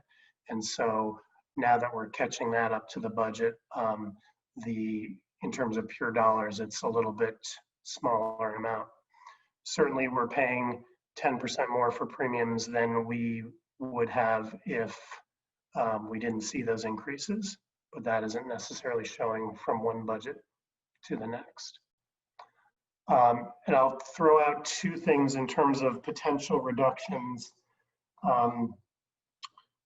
I had been making assumptions in terms of where teachers' salaries would end based on where I kind of thought negotiations were going to go. Based on the executive session conversation we just had, I would feel comfortable dropping somewhere in the $12,000 range out of that. I'm not necessarily suggesting you do that from there, but I'll put that out there that that's wiggle room that we have now that I didn't think we had going into this meeting. Similarly, if we took out the 3 kids that I've budgeted coming back from remote and did that instead of making guesses on who's got bio parents in the town that they're eventually going to go to high school in, that would be a drop of $48,000 to this budget, and that would get your pure per pupil spending increase under 5%. I like that a lot better than over 5%. And it's really just whether you're more comfortable with selling a higher budget and knowing that you have some buffer versus trying to get a lower budget in and hoping that you have luck with finding those other parents. Morgan, the $12,000 though related to contracts, I mean, that we're not quite there yet, like that wouldn't, right, and I'm not really wouldn't want necessarily to I'm not suggesting that you that you take both of them, but if you wanted to take that 48,000 that we added, keep that negotiation piece in the back of your mind, because absolutely the Enosburg Richford board could say, no, we think we're going to do even better than that, and SU board as a whole might decide to open negotiations, and then you might, you might find that the vaccine goes out to everybody and the economy doubles, and now you're looking at a higher settlement than the one that seems to be floating out there. So I'm not suggesting you take both. I'm just kind of throwing that out there as a number that's in the wings that might give you more confidence in reducing the tuition number. So would they need both, Morgan, to get that number under 5%? No. So if you just took out that 48,000 in tuition, it looks like your number would be 15,574 and a per pupil spending amount of $736. Per pupil spending percent increase of 4.96. The other thing that is floating out there that may have some benefit for you is that we are working still on version 1 of the equalized pupil numbers. I would be surprised if the number moves much, but to the extent it moves, I think it's going to get better for NMV for that side. So in terms of, are you going to pick up 7 kids, which would be a penny on the tax rate? Probably not, but I can imagine that per pupil number, or the equalized pupil number of 1071, I can imagine that drifting up, and that would lower the tax rate. And we're going to approve a warning tonight, maybe. We may punt and do a quickie meeting later once we have a little more clarity on what the annual meeting can look like. But we can, if we haven't put this out in the papers and the state comes back and said, hey, we found you 10 more kids, I would definitely call an emergency meeting and allow you to warn a lower number to put on that warning.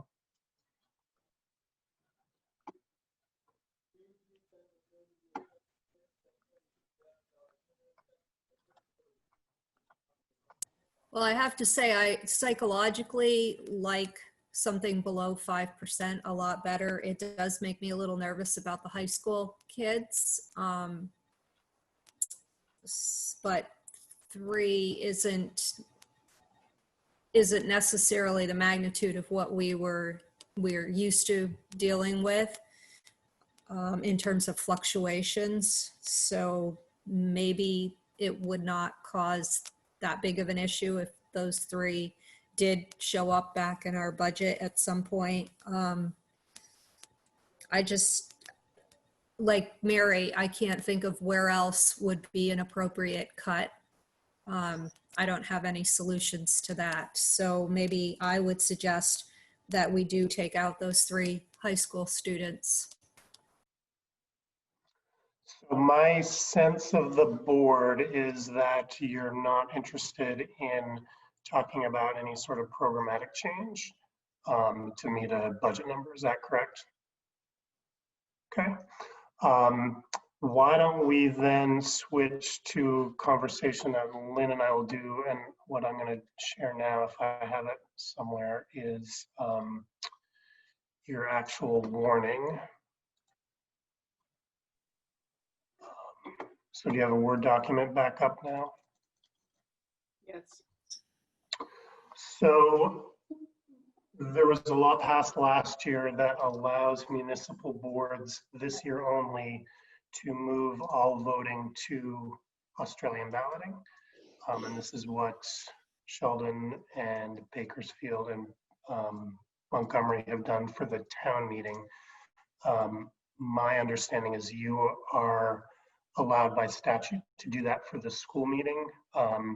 We are thinking, Lynn, correct me if I'm wrong, that the Agency of Ed may weigh in on that as well. But the Secretary of State has been pretty clear that that they think you can do everything by Australian ballot if you so choose.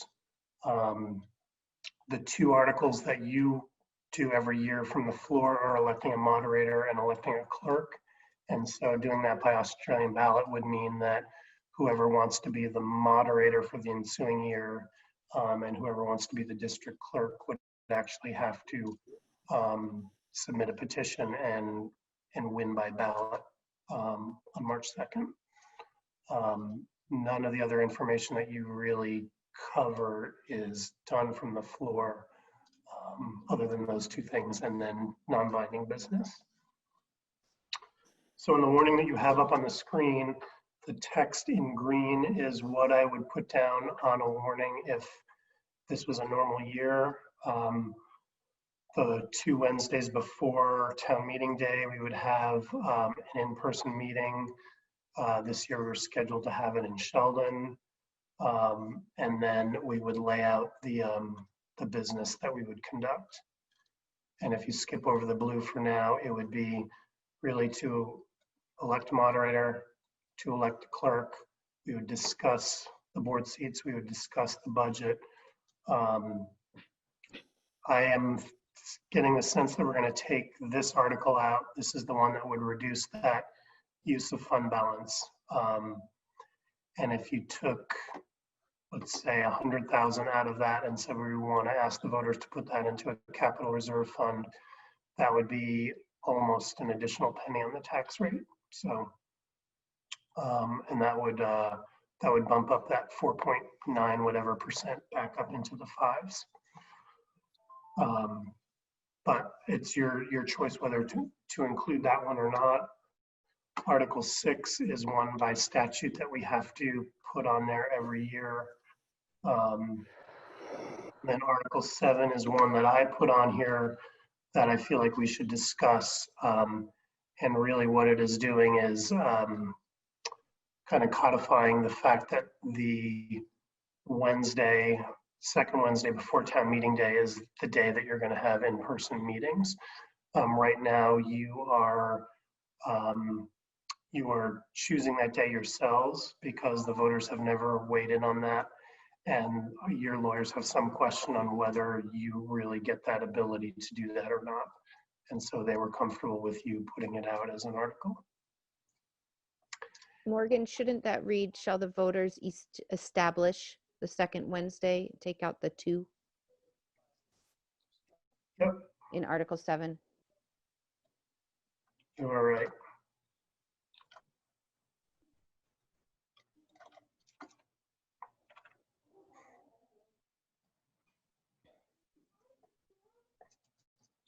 So that would be the normal meeting and any other business is proper. If you so choose to do everything by Australian ballot on town meeting day, it would include this blue language here instead of the green language. And then we would get rid of this Article 8 because you can't do any non-binding business through Australian balloting. Wait, so Morgan, you're suggesting not having the virtual meeting in advance of voting day? We have been told, so there's a distinction here. We've been told by the Secretary of State that you cannot have a virtual floor meeting. So you cannot have a meeting on Zoom where you elect a moderator and elect a clerk. You can have as many informational meetings as you want by Zoom, and certainly we would recommend that you have at least one of those. The question is really whether these 2 items that you normally vote from the floor, if this year you're going to vote them by Australian ballot. Oh, because the Secretary of State saying it's not legal to do that over a format like Zoom. Correct. Which isn't entirely surprising. Right. That pushes the limits of the Zoom platform. Exactly. How do you know who's a registered voter? How do you have a ballot vote if it's called for? How do you have secret ballot if that's called for? Yeah, of course. Okay, got it. So the other piece of this, and I think I said this at the top of the meeting, is that Sheldon has moved their Australian balloting to the town office out of the school because we don't have any guidance yet on whether school buildings are allowed to be used for balloting. And the two towns in our SU that do that have both decided not to wait for the AOE to roll out guidance on that.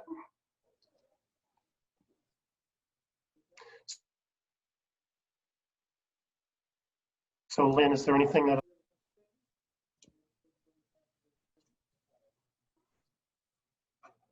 I can't see who's still with us? I went off into the vortex for a second, so I don't know if you, where you just landed. Where I just landed was giving you an opportunity to tell me I'm absolutely wrong on any or all of this. You wait until I go off into the cyberspace vortex? Exactly. No, I have a button on my Zoom that does that. Do you? Oh, I see. What you were saying when I got lost was about the I think you were talking about the distinction between an annual meeting and an informational meeting, and I Right. was exactly right in his interpretation.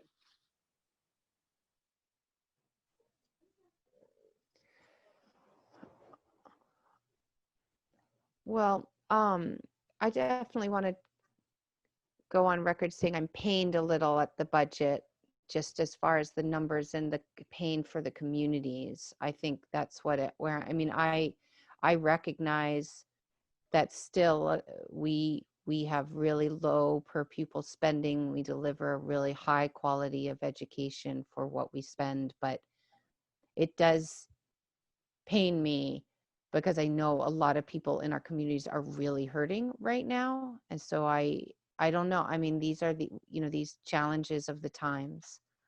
I hope that we can make a strong case to kind of clarify why these increases. I mean, that's just an astronomical increase in the high school tuition. I mean, that's impossible to have predicted that we would have 33 additional high school students to budget for. It's a huge impact. So I get all the reasons. I mean, every year I think I say this, I see all the reasons why, and we don't want to cut the programs, leaps and such that our families really just cherish and rely on. But I am a little concerned, for sure, about how this budget is going to be embraced by the communities, and just the taxes for folks. I think the same thing, Mary. I agree that it's tough to put forth a budget that is higher than last year. I mean, even if we could have kept it closer to level, it would have been great. But then when we go back to look at the meat that is our budget, there's just nothing that we can't, that we can cut from this or that we can do without. So. And even the little bit that we've increased for the LEAPS, the after school program, that's not a very big number, and it's something that so many of our families value and rely on. So that's what's so hard about this. I think many years ago I went to a VSBA training, and they talked about how your budget, the big numbers should show what you as a board value. And I still struggle with that, because I think we do value our teachers, and that is a big, big part of our budget. But I also think there are little things that we as parents and community members really do value that are in our budgets, but they're such tiny numbers, you can't even see them. So, these are just the tough decisions that we go forward with every year. And I think that this year it's even more difficult given this whole COVID world that we're existing. And we know the pains that these families are already have. And this is just sort of, a little bit of salt into the wound for that. So there's no easy answer or good way sort of out or around this.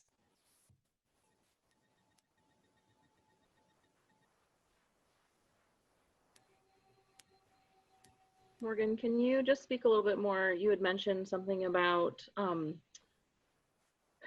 rolling the dice with the nursing staff, and I'm not saying I want to do this. I'm trying to wrap my head around where else. So if we threw the dice and we took the nursing staff off of this budget and we didn't get the money, does that mean that those positions are then cut? It means that if everything else in this budget was accurate, then either you're cutting those nursing staff or you're deciding that you want to cut something else instead of the nursing staff. The only reason to take them out of the budget is because there are some grants that are out there where you are forbidden from supplanting what's in your local budget. So once something goes into your budget, you can't use the grant money to pay for that. I have no idea if that money is out there. It's just that this is, you would ask what the additions were to the budget, and that was one of them. And certainly the discussion, as long as you guys have been aboard, has been around equity, and nursing has been one of those, I think, touchstones.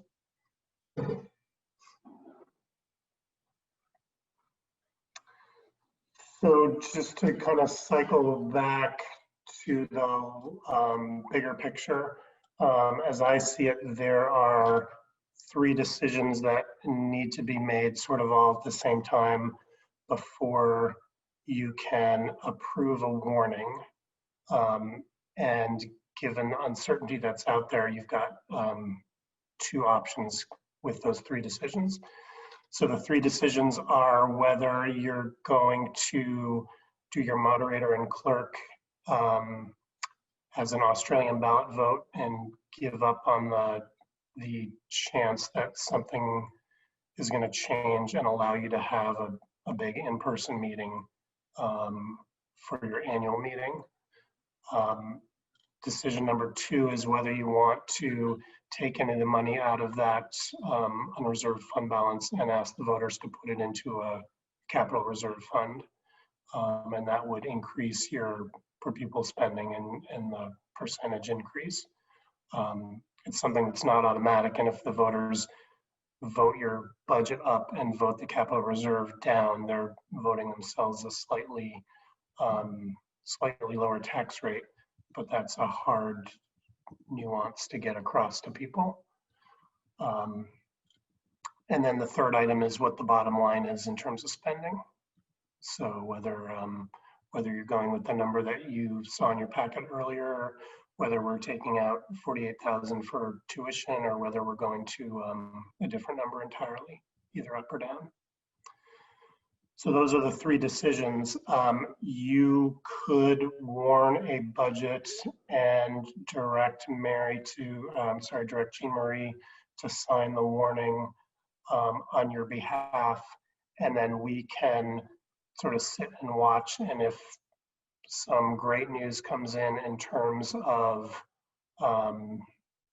your equalized pupil numbers, and we think it's material enough that we want to bring you back and change it because that per pupil spending amount and that percentage increase amount are going to go down that dramatically, we can do that.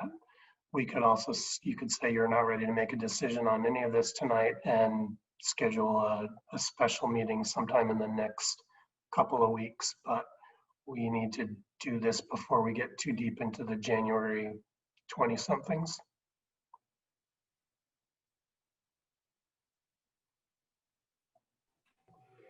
Do we do those 3 things separately? Well, we need those 3 things decided before I can finalize your warning.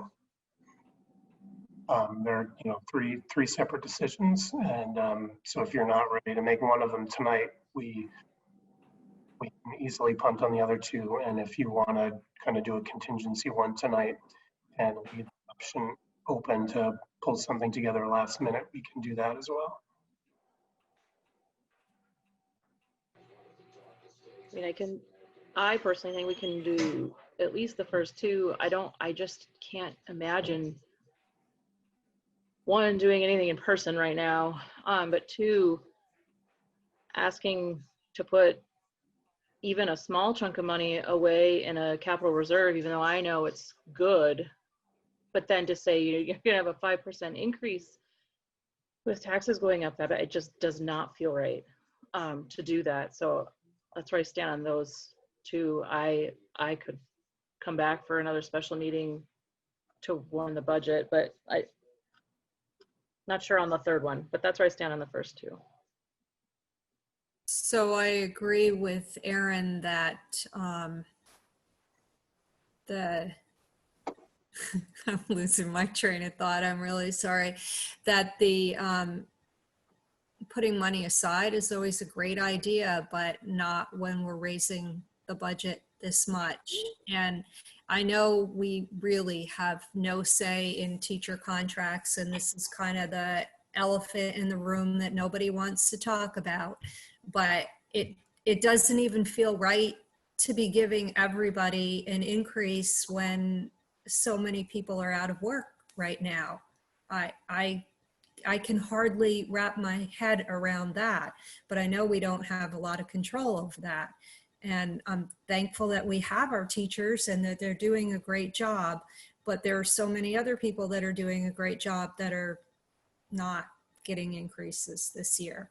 So that is kind of maybe where Mary was going with this too, is that it's just really hard to explain to people in our community how we can have such a big budget increase at this point in the pandemic. I don't know if coming back to have another special meeting is the answer, but I'm willing to do that. And the other thing Aaron said, the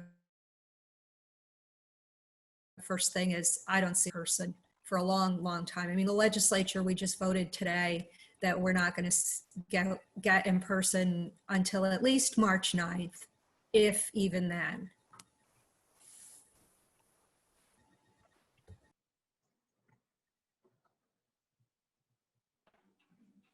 Well, I don't think, it sort of sounds to me like none of the board members are interested in, though we understand the value of saving for a rainy day, this is not the year to do that.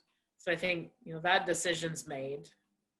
I'd like us, if we're able to, make as many decisions tonight as to, it seems like it would just be pushing off the decision to push it off, not for any like lack of information or anything. I think as long as you understand that there is still squishy information, like Morgan said, and if some of that squishiness gets firmed up, it might be enough where Morgan wants to call you all back and say, okay, I know you warned this, but let's warn it again in a different way. Yeah, I think that's reasonable. What's the last possible date that we could meet again and change our warning? I don't know for sure, but it's January 20 something. Low 20s, right? I would guess, yeah. Yeah, but it would be, we'd only need a 24-hour warning period. Is that right, Lynn? Yeah.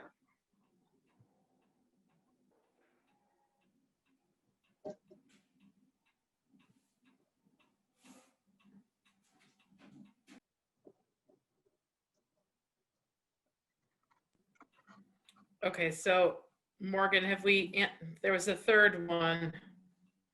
We haven't made all your decisions yet. So I'm sensing that you are pretty unanimous on doing all voting by Australian ballot and not putting money away into the capital reserve. Is that correct? Okay. So then the third question. Yeah, I'm seeing a lot of head nods. Okay. The third question is your bottom line. So I had given you in your packet a budget of $17,830,880, If you took out those three tuition kids that we discussed, it would go down to 17,782, 880.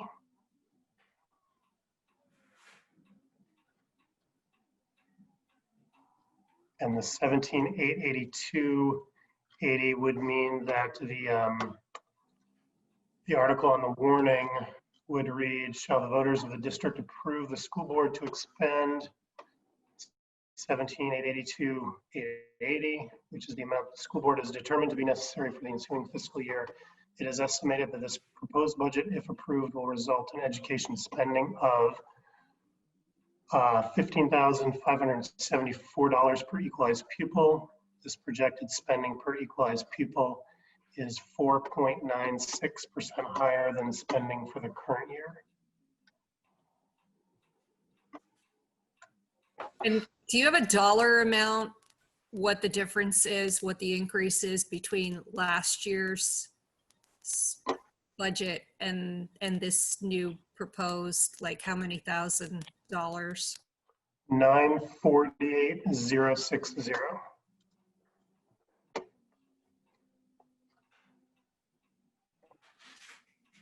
I know that the numbers are not where we want them to be, but I think just stressing the point that we are practically doubling the high school tuition kids. I mean, to me, when I think about that and then hear the numbers, I can also flip it the other way. I know most people won't see it this way, but thinking like we did pretty damn good to only increase it by that much when we have that big of an increase in the tuition students. So just a different perspective. Again, I'm not sure that many will see it that way, but food for thought.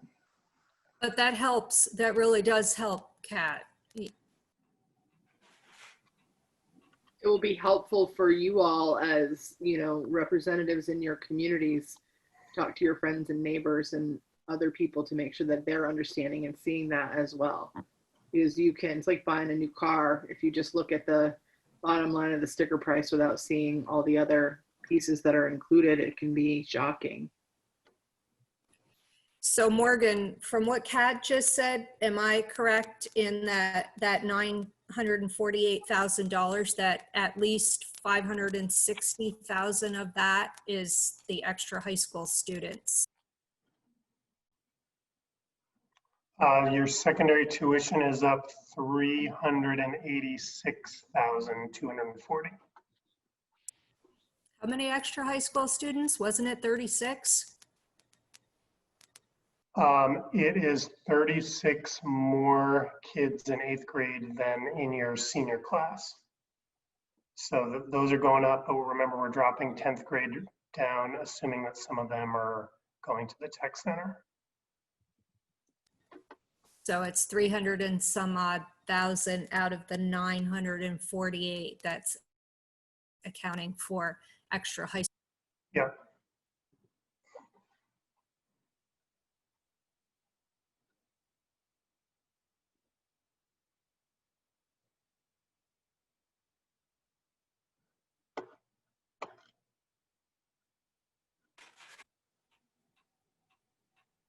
Okay, are we ready for some motions?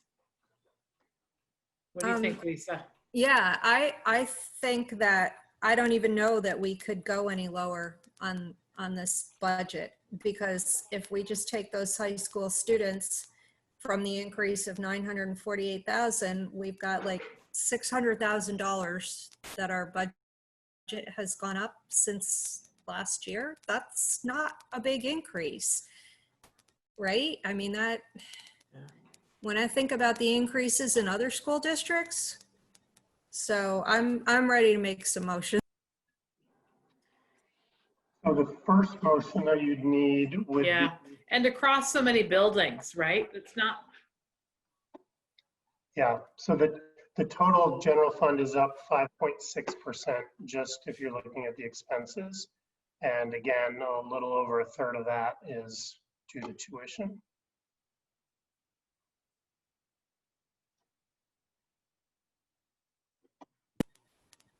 Morgan, it would be great if when our virtual annual meeting comes around, we could have some of those numbers in talking points, because this is totally indecipherable to me. I have no idea what I just wrote.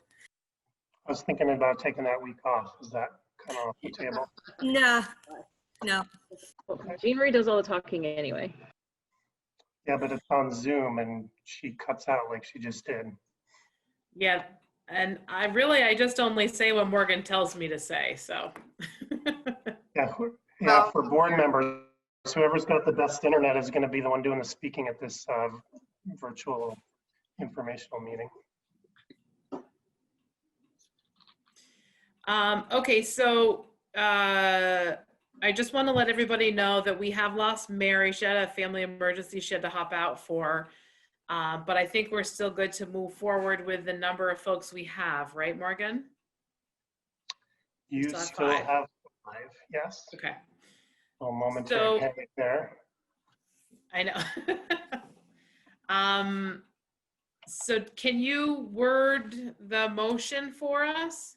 I can. So the first motion would be to vote all articles for the 2021 annual meeting by Australian ballot on town meeting day. I make. Okay, thank you, Lisa. So by roll, we have Aaron. Yes. John. Yes. And Kat. Yes. Lisa. Yes. And Jean Marie is a yes. Okay. So the next one is a motion to warn an FY22 Northern Mountain Valley Unified Union School District budget of $17,782,880. I'll make that motion. Okay, thank you, Kat. Okay, Lisa. Yes. Aaron. Yes. John. Yes. Kat. Yes. And I'm a yes. Okay.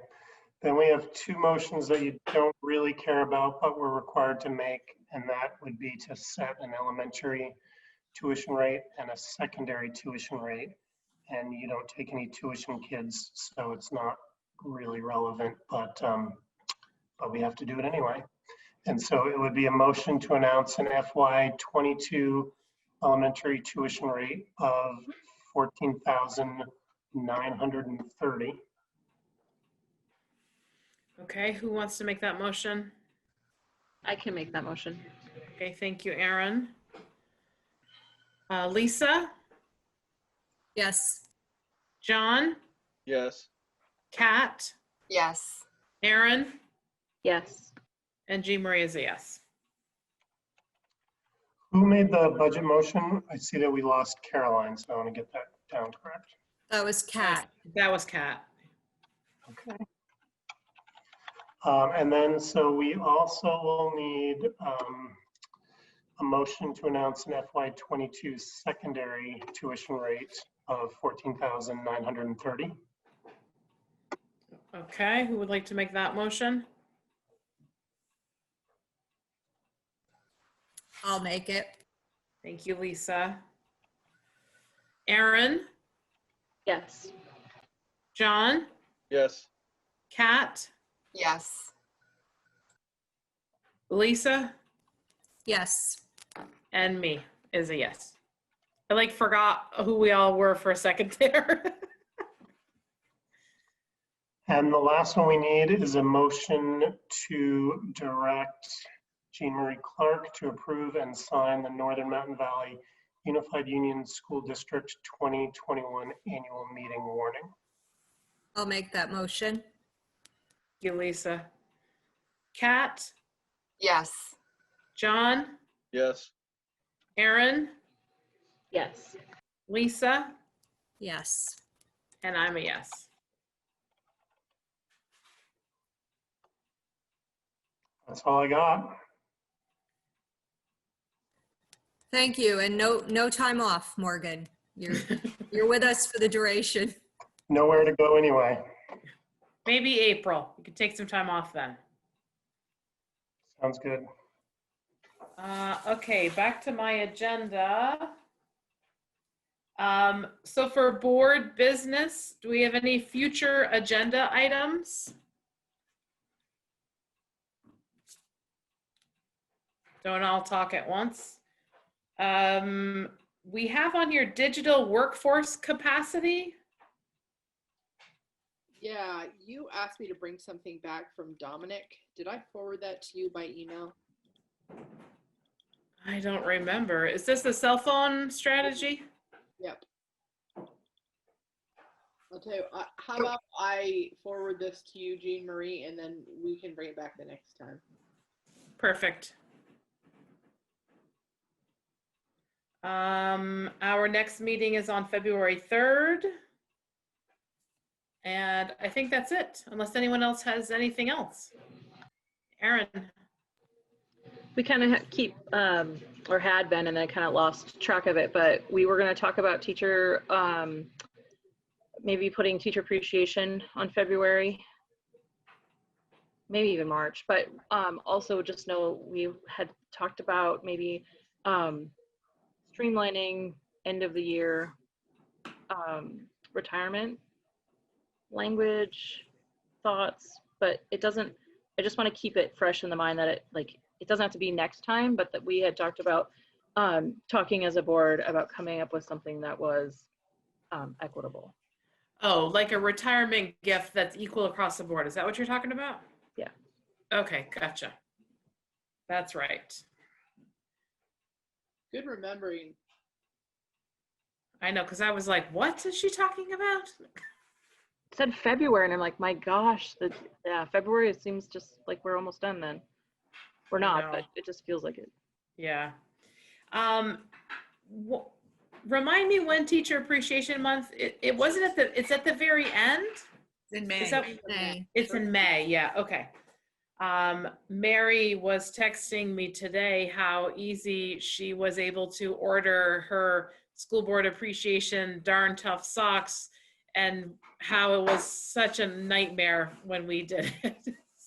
She said apparently the VSBA has more pull with darn tough than the NMV board does.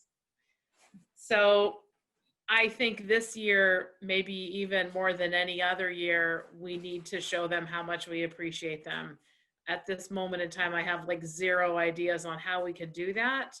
But I will channel my friend Mary by saying it is always such a nice way if we can pair this by supporting our local businesses and our local communities with this. So that's my personal, one of my 21 resolutions for 2021 is to really think about my gift giving by supporting local businesses and gifting things that are from local businesses and are environmentally friendly and consumable and all that stuff. Because, you know, don't give me another coffee mug. I love them, but I really don't need any more.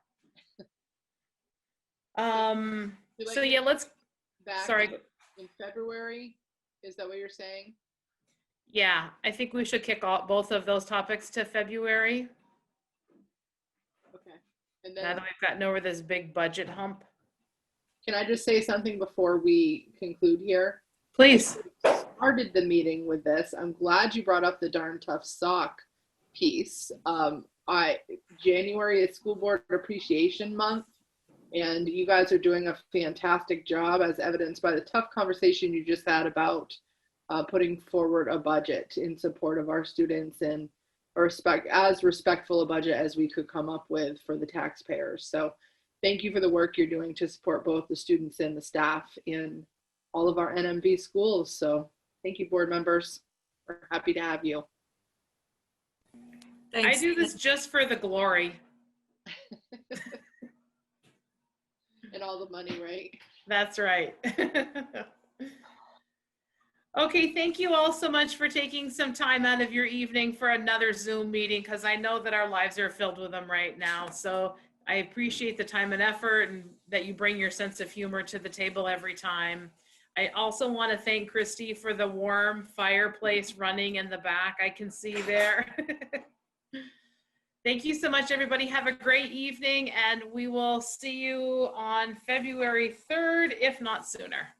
Good night. Good night. Thank you. Good night.